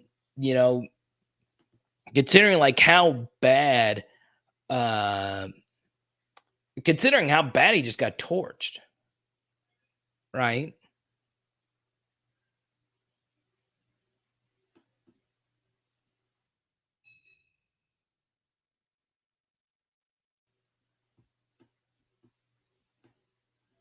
Let me see. Jay chilling. Oh, we got some Notre Dame fans in here. Here's the one thing I don't get about Notre Dame fans is the one thing that, and I've gotten these messages as well. The one thing I've gotten from a lot of Notre Dame fans is, why is Brian Kelly so obsessed with LSU when in actuality it's the other way around? Notre Dame fans are so obsessed with this Brian Kelly stuff. Whereas, I heard 1,000 times over, we're better off with Marcus Freeman. And you very well could be. I think Marcus Freeman is a really special coach. So why are you worried so much about Brian Kelly? I'm genuinely asking. I know we have a few Notre Dame fans in here. It's not me taking a jab. It's just, you're saying one thing, but the opposite is actually true, right? My point exactly. This is my point exactly. Brian Kelly. Okay, so here's something I will say, right? There's a lot of Notre Dame fans that feel as if Brian Kelly's been taking shots at Notre Dame. And they kind of sort of have been shots, okay? Let me say this. Should Brian Kelly bear more responsibility for Notre Dame not doing better in the college football playoff? Yeah. That's and honestly, when he was hired, and it still is for me, that's a major criticism of Brian Kelly, that, he hasn't really been competitive in these college football playoff matchups. And it's true, right? And I think even he would admit that he probably should have been more competitive in those games. Okay? We can all agree on that. But, and this is a big thing, Brian Kelly has been getting tracked down by the national media a lot. So Ralph Druso of the Associated Press visited Brian Kelly. Okay. Dennis Dodd of CBS visited Brian Kelly. So when national media writers visit your school, you grant them access, especially two of the writers that are at the top of the game. And they didn't ask gotcha questions. They were simply asking Brian Kelly, why did you leave Notre Dame to go to LSU? So what is your natural reaction? What do you have to do? You compare the two schools. So some of the stuff Brian Kelly said was true, right? The facilities at Notre Dame aren't where they are at LSU. They're just not. Even the biggest Notre Dame fans would admit that the facilities are falling behind. Thank you so much, sweetheart.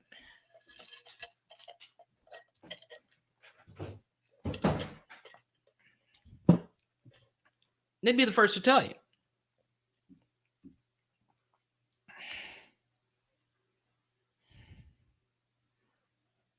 So where did Brian Kelly lie about that? The second thing is he just wanted to change the scenery. Maybe he felt like he hit a wall.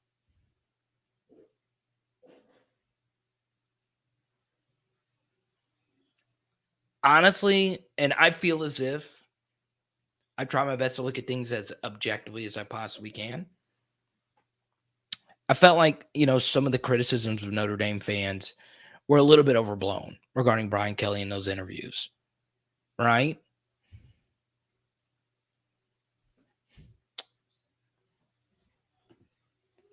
He's always blamed the lack of talent. Okay. And like I said, he should have been more competitive in those games. But when has Notre Dame ever, beaten one of these big teams? Right?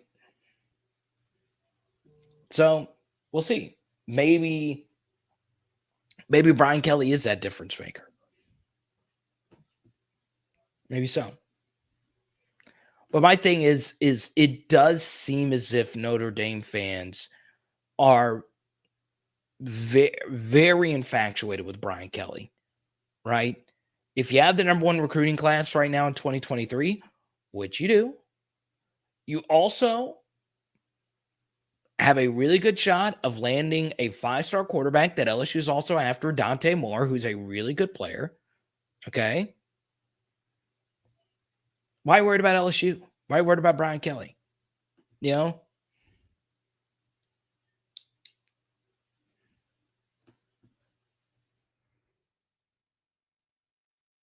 yeah. No, that's fine. That's good to have you.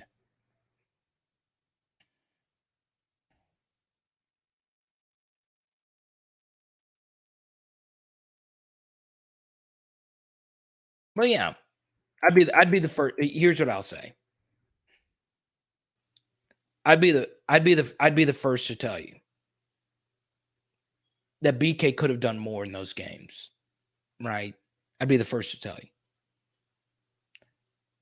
But it does seem Notre Dame fans can't move on.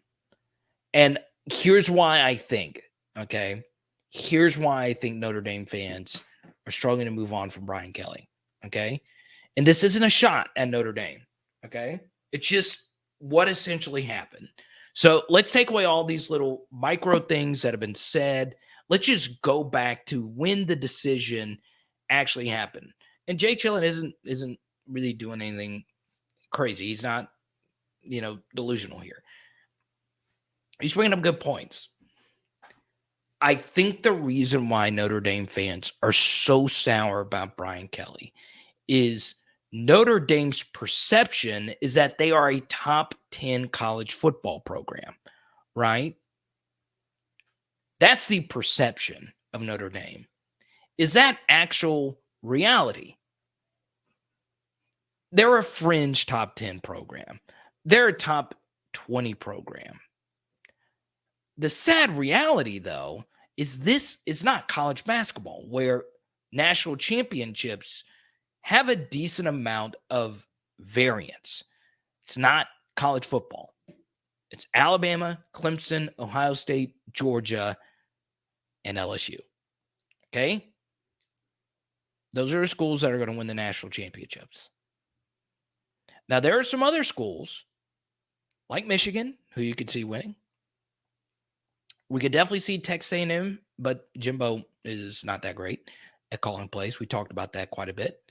Notre Dame is not one of those programs. I just don't think.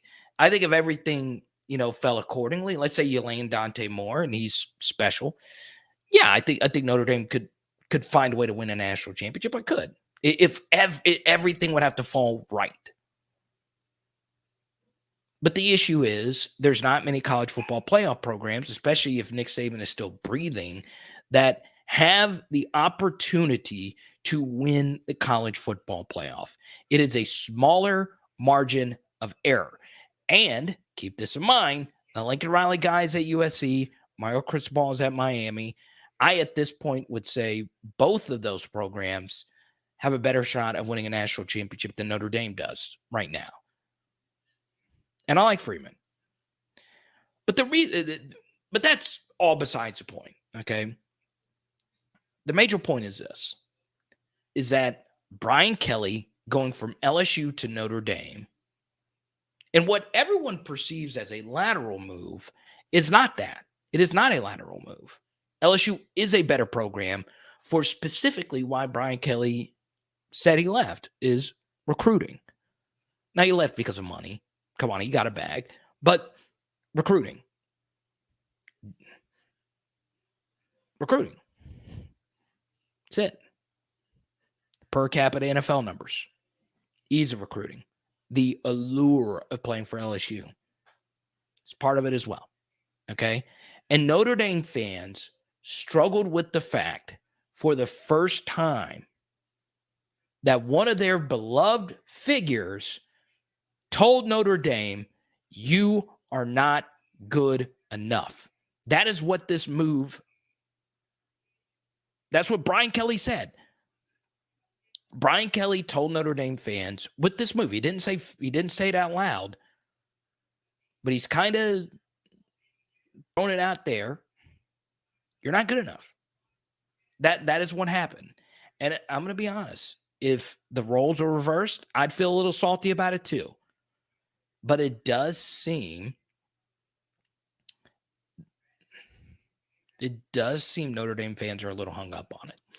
But I don't want to spend too much time on it. I've spent quite a bit, and I've talked about this plenty other times. But it's just true, and it's tough to swallow when you're a program like Notre Dame and you've had all this history and all this success. But I'm going to tell you this. Nebraska is swallowing that same pill. Tennessee has to swallow that same pill every single day, right? That they were once viewed as the program, but they're not. It's hard. It's different. So it's tough. It's tough. Now, Brian Kelly does have a reputation of not being, a Sevyn or Jimbo level recruiter. Well, it's easier to recruit at LSU than it is with other schools. It just is, right? Because of the Louisiana border. Now, I'm not saying Alabama and A&M haven't recruited better than LSU. They have, especially A&M these past couple of years. But, the reason why those schools are recruiting so well is because of the head coach more so than the school. Whereas LSU is a school that recruits itself more so than the head coach, if that makes sense.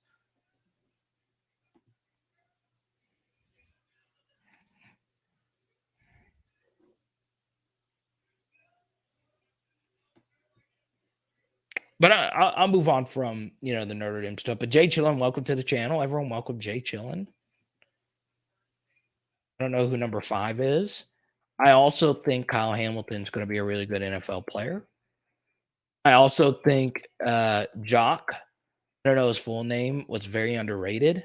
I think hybrid linebackers are the future. If you can find these guys that can cover, and Quentin Nelson's a beast. I would like Michael Mayer to transfer to LSU.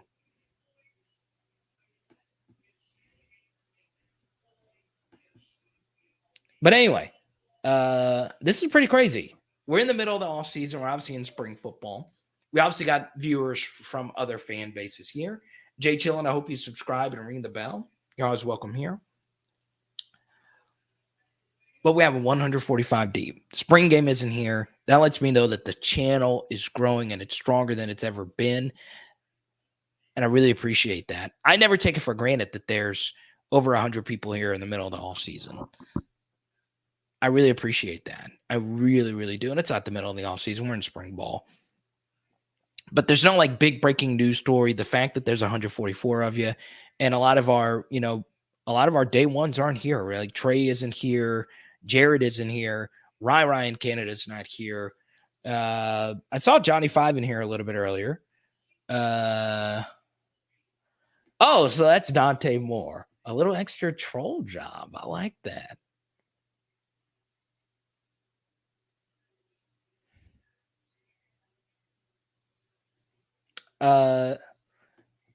Yeah, Dante Moore is going to be very interesting. Watch him end up going to Michigan and all of us look stupid.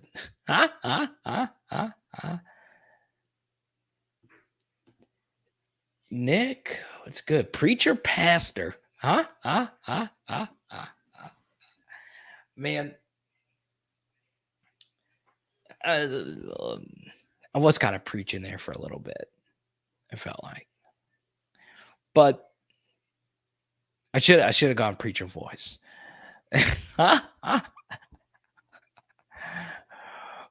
But what it told you on when Brian Kelly,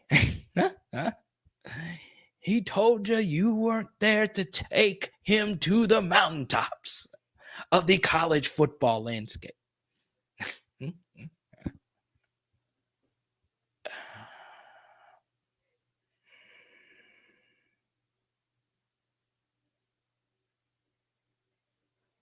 Kevin. So I got to say this.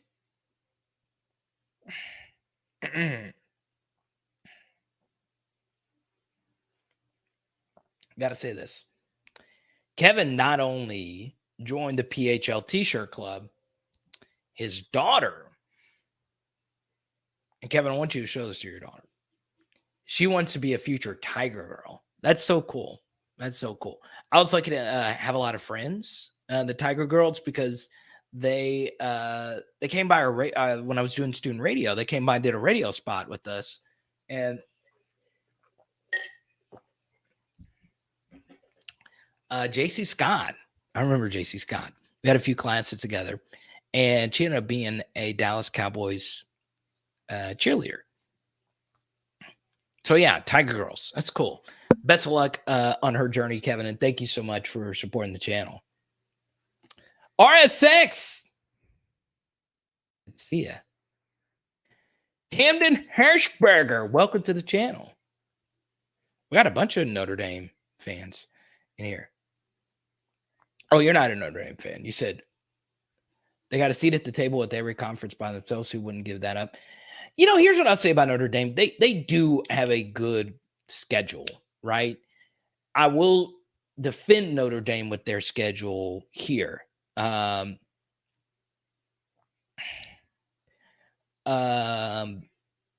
what are you talking about? I'm in Baton Rouge right now. What are you talking about? You didn't know this, Lee. I'm going to give yourselves a little bit of a little bit of a secret here. What you don't know is this room is actually in the basement of the PMAC, right? That's where I do the show every day. You ever hear those stories about those games between Stanley Roberts on one team and Shaquille O'Neal on the other team? A lot of you diehard LSU basketball fans know about this. That's where I do the show. That's where Haley and I's house is built. They just haven't, figured out that I'm down here yet. So shh. Don't tell him. Oh, the Kawhi Leonard laugh. You can't ever beat the Kawhi Leonard laugh.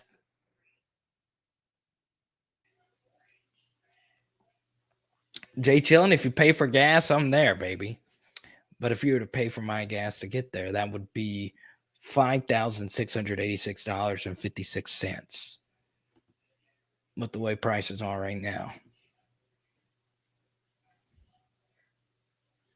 But Lee, I really do appreciate it, man. And shout out to Jay Hill, man. He's obviously very fortunate to have him as a friend. What's cool is it's weird. Like, I talk to Blake every day. I talk to Jay Hill probably a few times, a week, just text. And I've never met either one of them. I've never gotten to meet a whole lot of you. So I'm really excited for this opportunity to meet some of you guys, hopefully within the next year, for some PHL meetups. And I'm going to need each and every one of you there. This is all we do, baby. We're LSU football 24/7, 366, baby. Let's go. Let's go. Let's go. I love it. I don't mind chilling all night. I ran a 5K today. I don't want to let y'all, we talked about this earlier. I ran the slowest time I've ever run in an official 5K in like years. And I said to myself, you know what? I'm just chubby. Just lean into it. You're never going to be as fast as you were. And I wasn't ever really that fast.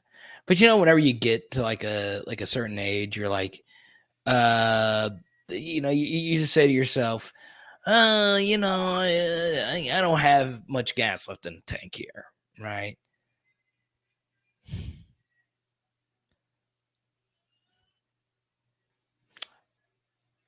But if you're a fan of Lil Boosie, when the gas tank's on E,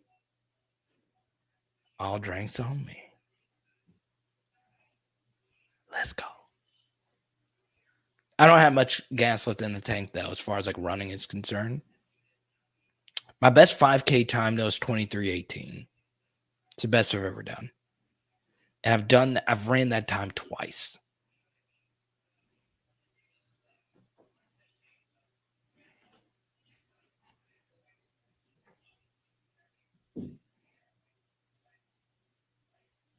Walking is easier on the knees.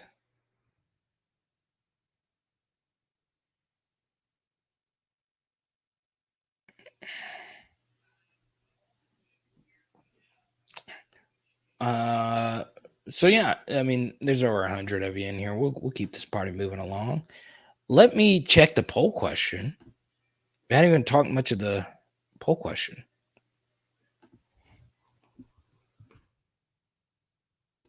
All right. I don't think Chris is in here anymore. Chris English, are you still in here?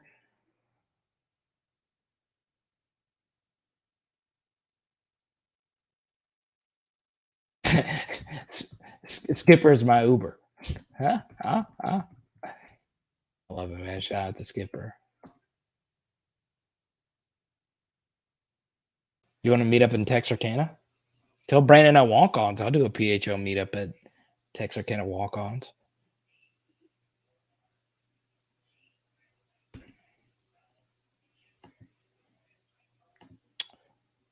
All right.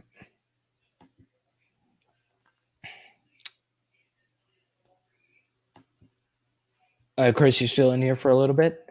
So I'm an analytics buddy, and his name is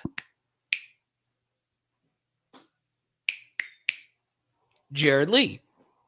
Not Jarrett Lee. We've talked about Jared Lee on here, and I want to have Jared Lee on the channel. So Jared actually does a lot of analytics for our channel, and he and I have developed a good friendship, and he's actually a Utah fan. So I found this to be very interesting. Okay, and this is going to shock you. Nobody has done the Venmo trivia tonight. So normally we have not one but two viewers who do Venmo trivia. We have Caucus, who stepped in last week for Tyler, and nobody has Venmo'd me an LSU trivia question. So just to keep everybody on their P's and Q's, Tyler normally asks an LSU trivia question, right? So we can all get smarter in our LSU football knowledge, okay? So I do want to throw out a trivia question, even though I didn't get a Venmo. This answer is actually going to blow your mind, okay? So, which NFL franchise since 1980 has drafted the most LSU players? Since 1980, okay? Which NFL franchise? Now, if you follow me on Twitter, you already know the answer. So if you do know the answer, don't say it. Okay? Which NFL franchise has drafted the most NFL players since 1980?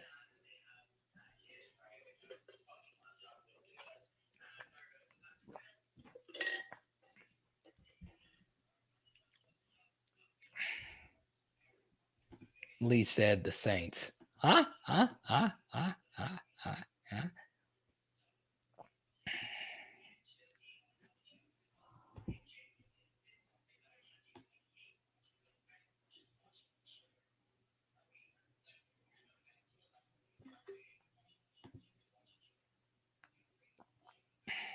So Chris follows me on Twitter, so he knows the answer.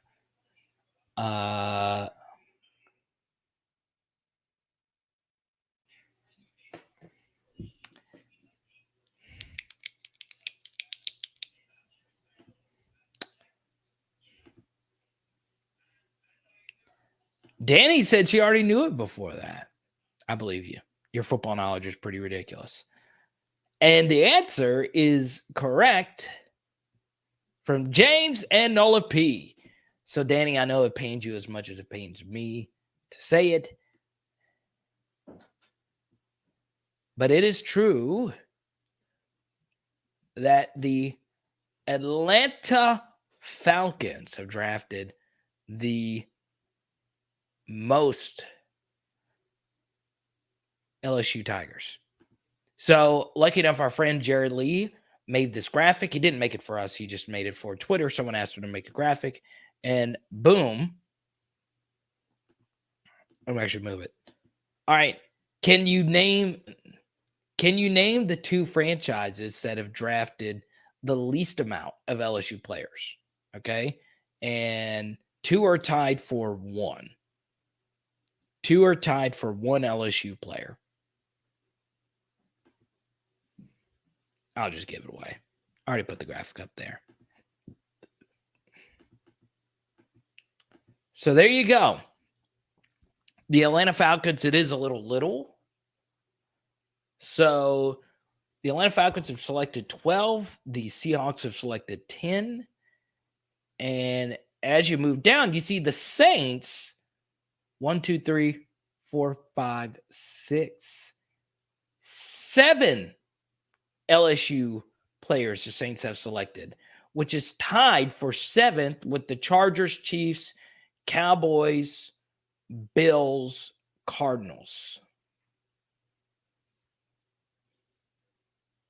So what does this tell you? Well, it tells you, number one, that the NFC has selected a lot of Saints players, or a lot of LSU players. Something else is the NFC South in general has selected a bunch of Saints players. So you see the Panthers with 6 is the fewest, but the Buccaneers have also selected 6. The Saints have selected 7, and the Falcons have selected 12. Very interesting. And the Jets with Jamal Adams and the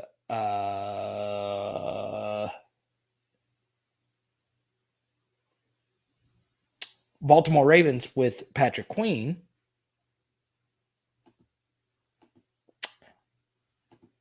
are also tied for the fewest.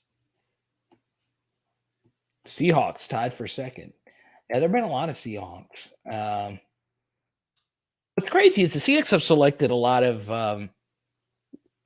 like really good role players. Like, so Ethan Posick was one of them. And then, Stephon Sullivan, it's not like a lot of stars, right?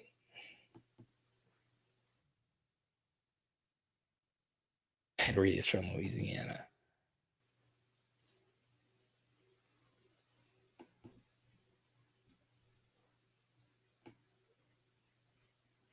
But everyone is infatuated by Jay Chillin. Huh? Yeah, Danny, I think it is kind of crazy. I know you're a big Saints fan like me, Danny. So, yeah. Yeah, Lee, but that wasn't his fault. He was guarding freaking Edelman. All right? Edelman's one of the best Super Bowl wide receivers of all time.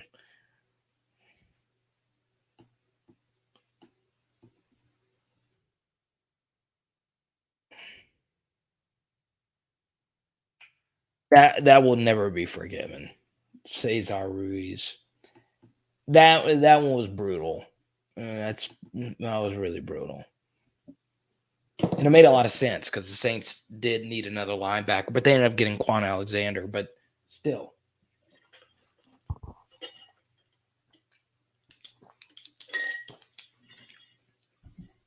It's still kind of weird, we are an hour 49 into it, so we sometimes venture off into different topics. It is kind of weird that Tyrann Mathieu not been signed yet. Me being a big Tyrann fan, it kind of sucks. Like, I kind of am ready for him to find where he's going to go.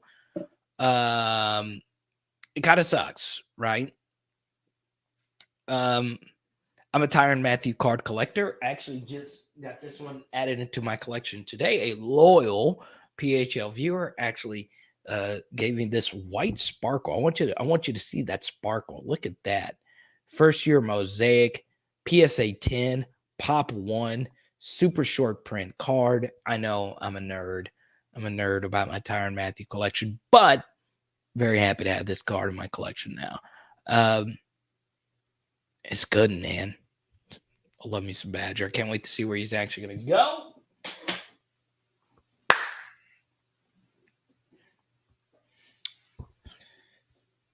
Tommy's got like half of my collection now. He's a big PHL merch guy.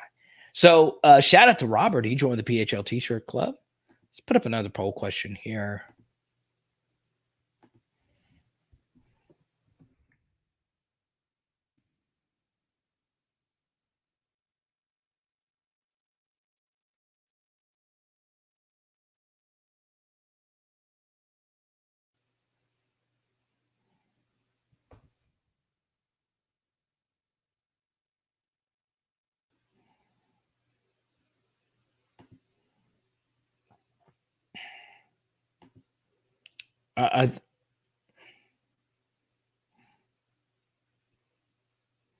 I'm just a nerd, Danny.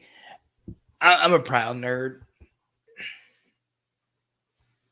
It's like weird. Like everyone considers like comic book people nerds now, but they're not nerds anymore.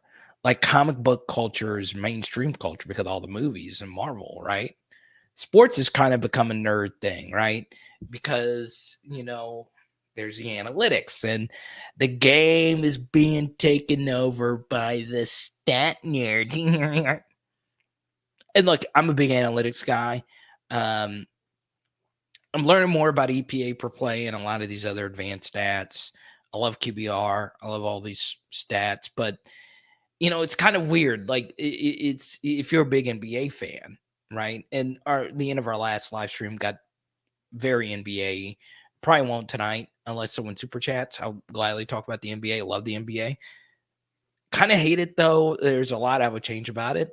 But the NBA MVP race has become very analytically because, anyone, Embiid, Jokic, or Giannis can win. But these NBA debates have been like, well, did you know that Jokic has the highest VORP in the league? And I'm like, VORP? That sounds like a potion in the Wicked Witch of the West. VORP. Can anyone right now explain to me what VORP is? Whatever it is, Jokic has the highest VORP of all time. So, like, I like analytics, but I don't want to get too deep into it. I'm learning more about like completion percentage over expected and all this other stuff. Still, one thing I would say though is I did see a really cool stat, and you guys know I'm a big Dwayne Bowe fan. And there was an analytic that was released by Tucker Boynton that showed that Dwayne Bowe is actually an underrated NFL receiver all time. I won't get too deep into that stat, but in other words, when he was targeted, he was way better than when his fellow receivers were targeted. So it goes to show you that Dwayne Bowe played, with a quarterback that wasn't really that great and receivers that weren't that great alongside him. So Dwayne Bowe's very undervalued.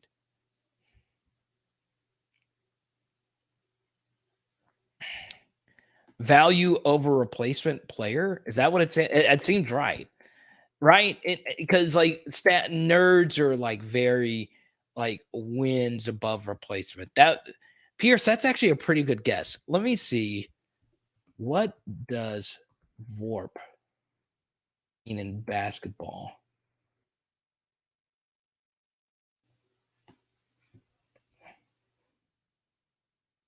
Look at you.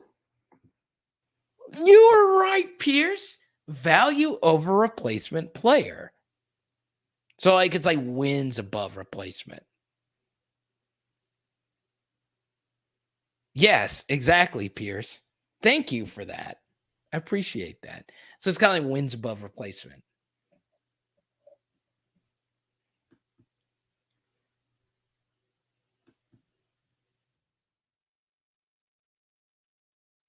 Exactly, Lee. I like the shift though. I like that sports are becoming nerdy and like comics are becoming unnerdy. I like that. I do. Revenge of the Nerds. For real. That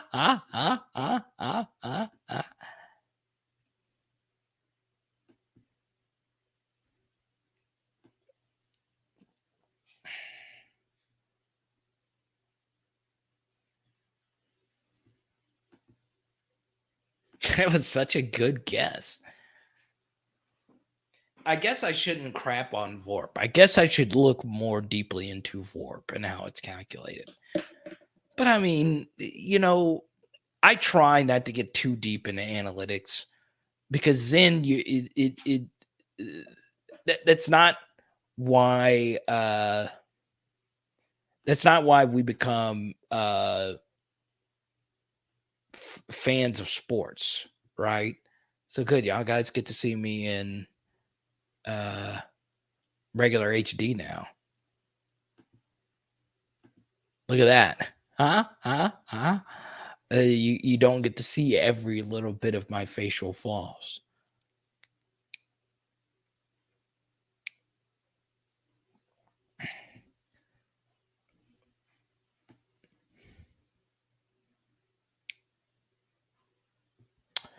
Man, I'm a Jokic guy. I'm starting to slowly become a big Giannis fan. I really am. Just because he's funny. Like he doesn't take things too serious.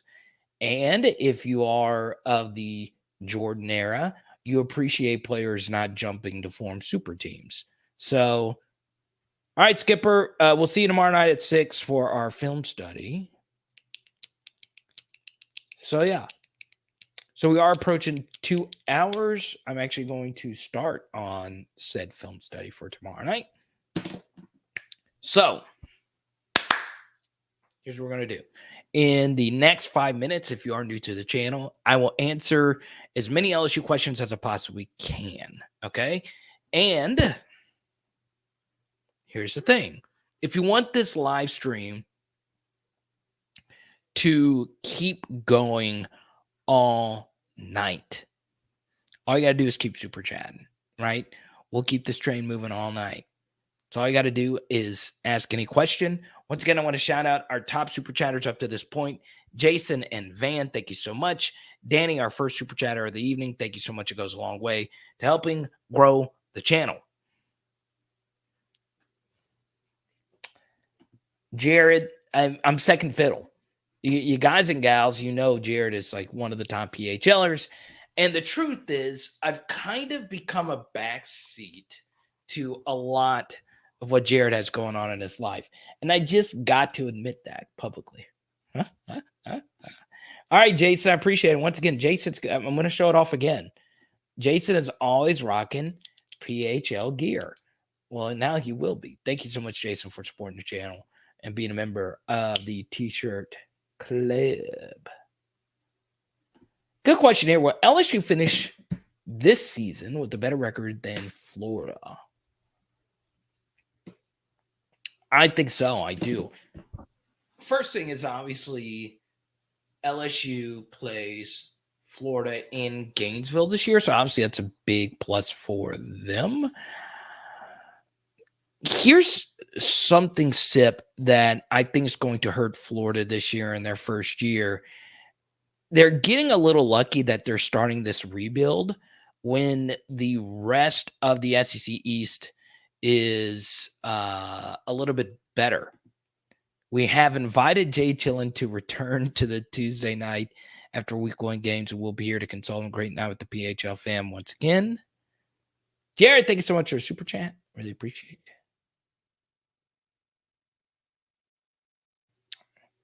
Jay Chillen, gotta love it.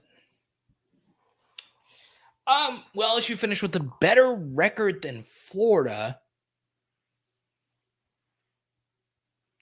I would say yes. And I'll also say this about Florida. I do like AR-15. I like their quarterback. I think Richardson could be really good. I like what they did in the portal. I like what they did with their staff too. They got Osiris Torrance to transfer over. Really good offensive line for them. I think AR-15 is a good quarterback. Here's where I think Florida's going to get unlucky is like the SEC East is really good. I really do think this next year in the SEC will be one of its better years from top to bottom. I really do. We could be looking at one of Nick's better teams. We also look at one of Texas A&M's potentially better teams next year. Arkansas returns their quarterback. West is going to be really good. We knew that. And Ole Miss got Jackson Dart. But the East is very interesting. Shane Beamer was arguably the best coach in the conference last year. Georgia's Georgia. Tennessee has got the ball rolling. They have something really good at quarterback lined up for their future and for the now, right now with Hendon Hooker. And I just think that kind of sucks for Florida because the East has been just so bad for quite some time. I like Beamer a little bit more than most. I really do think he's good. You can have your own opinions about Spencer Rattler, but that's a major upgrade from what they had at quarterback last year. And they won 6 games with what they had at quarterback last year, where they were playing a coach at quarterback. So, yeah, Sip, it's a good question. I would say yes, because the East is going to be a little bit tougher. So we'll see.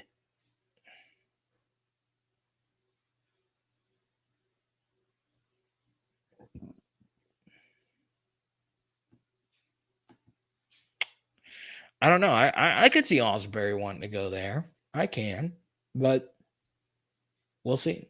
That might be a package deal as well with the older brother at Auburn. But Jerry, thank you for the super chat. I really do appreciate it. $5 goes a long way. It really does. Will LSU regret not hiring Billy Napier? Only time will tell, but I would say no.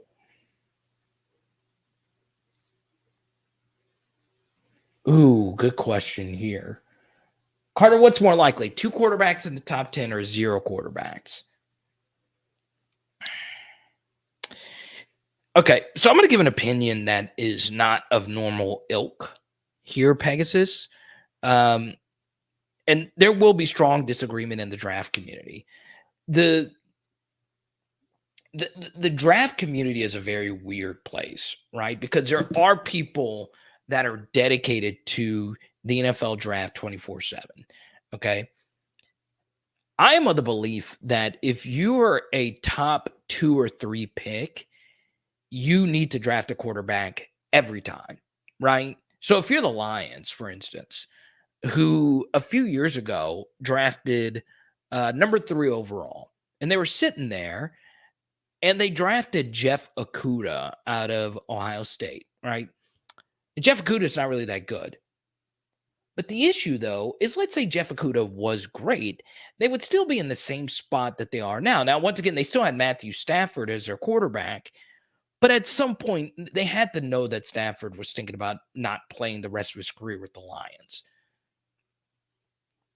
Don't you think the Lions would have been better served to go after Tua or Justin Herbert just to see what you have? Because there is such high upside with drafting a rookie quarterback because you have them on a rookie deal. And you could have had that rookie quarterback sitting behind Matthew Stafford for that year, and then he'd take over the reins.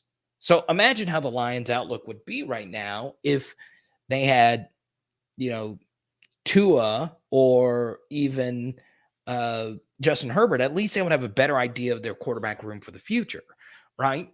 And it said they drafted Jeff Okudah. The issue with drafting Jeff Okudah, though, is even if he was great, Patrick Peterson had as good of an NFL career as you could possibly have at corner. Didn't do a daggum thing for the Cardinals. Didn't do anything for them for as far as their wins and losses. And Peterson was as good. You're talking about an elite locker room guy. They also stole Tyrann Mathieu. didn't work out, right? Because they didn't have the quarterback thing figured out, and then Palmer retired, and then they were in free fall.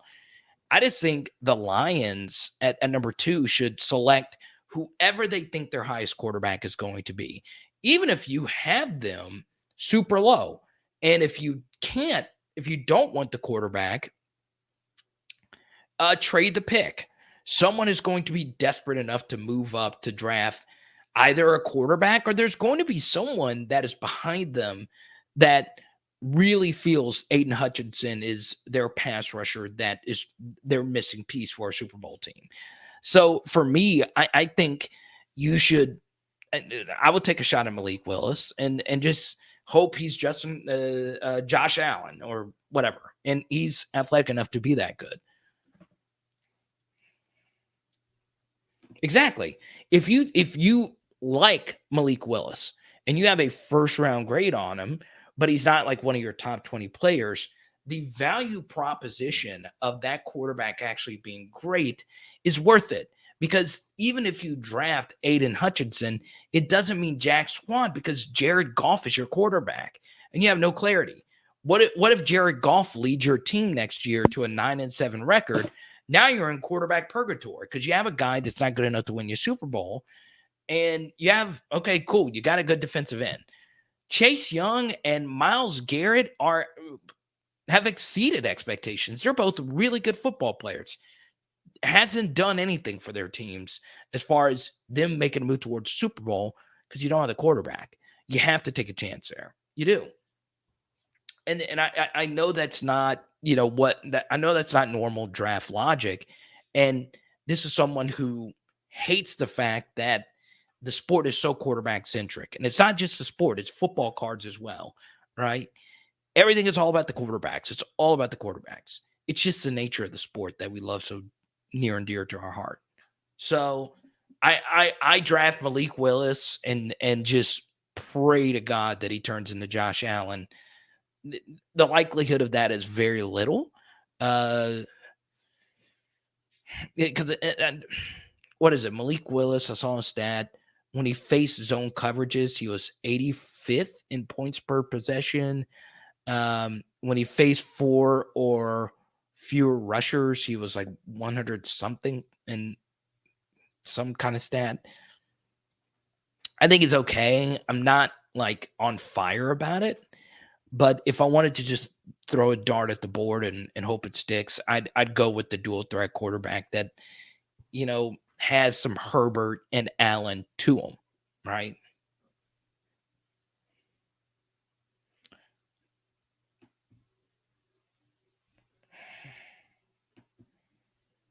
In the running back room, who's your number one? It's Emory.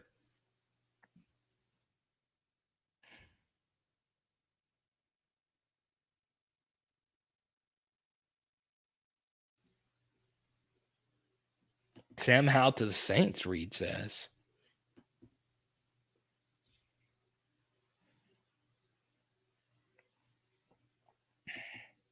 Four and 8. Come on, Mississippi Mike. You got a great profile photo. You're kissing the love of your life, and you got a wonderful golden retriever. Also, welcome to the channel. 4 and 8. Come on. Might be a little bit more of a rebuild than we think, but 4 and 8. Goodness, that's wild. I'll tell you this, a lot is riding on that Florida State game.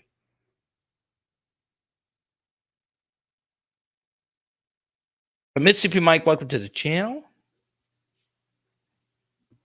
Hope Tennessee gives Bama a game this year. I hope so too. I think the game is in Knoxville, right?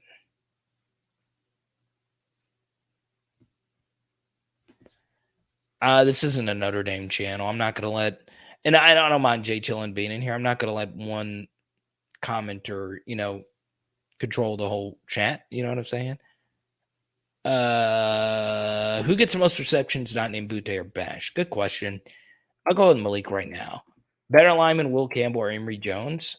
I said Emory at first, but, it's kind of, Will's just been so dominant in spring. It's not just me saying that. It's the actions. Actions speak louder than words, right? So right now, you know, I'm going to stick with my initial evaluation and say Emory, but Will's that guy. Will is that mother effing guy. He's good. He's really freaking good at football. So yeah, he's good.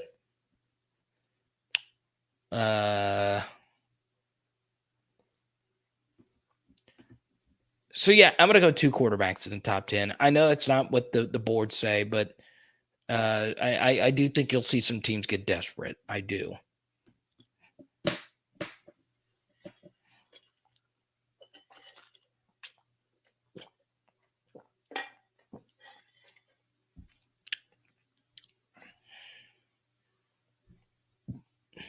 BTJ, how about it?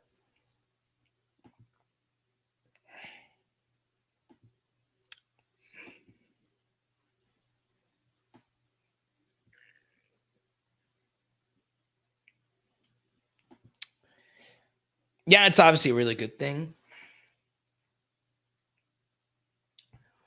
But I'll say this. Most recruits are going to say they had a good visit. But I'll say this as well, Mississippi Mike. Visits were starting to get a little bit rough. And I don't want to go down this rabbit hole again with what happened to Jaden Wayne the last time he was in Baton Rouge. I'm just glad he's back on campus. Let's just say I wasn't really happy with how things were handled the last time Jaden Wayne was here. But still, I hope LSU finds a way to get that kid. That kid's a beast. He would really do a 3-4 some good.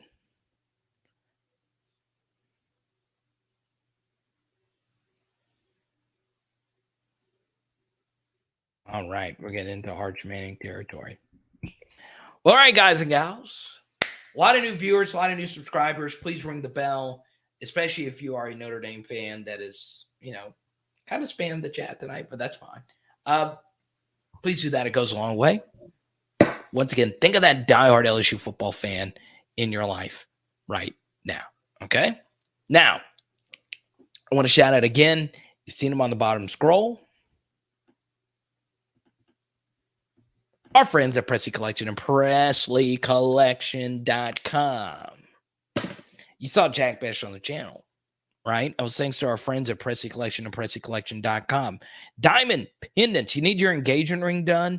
You're thinking about actually popping the question. You're thinking about getting that significant other some bling bling, baby. You might as well go to Presley Collection and PresleyCollection.com because Anthony Starr Presley does something pretty interesting. Okay, I can get you in contact with them, or you can get in contact with them yourself.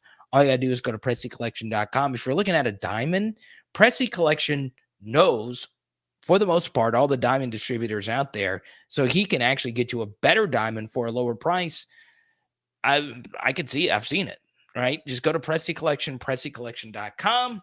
Thanks again for what he's doing for student athletes with the name, image, and likeness.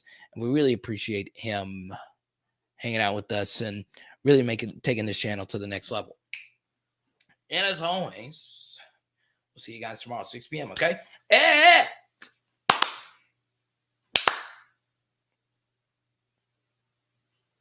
Power Hour LSU. Boom!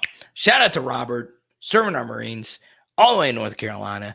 He was our top super chatter and the night, being a part of the T-shirt club. Shout out to Van. Shout out to Prez. Shout out to Danny. Shout out to Max. Shout out to Jason Morgan, bringing all the heat with those super chats. And tonight, guys and gals, I had some of the best fried catfish in my entire life, and they had a little hush puppy action right next to it.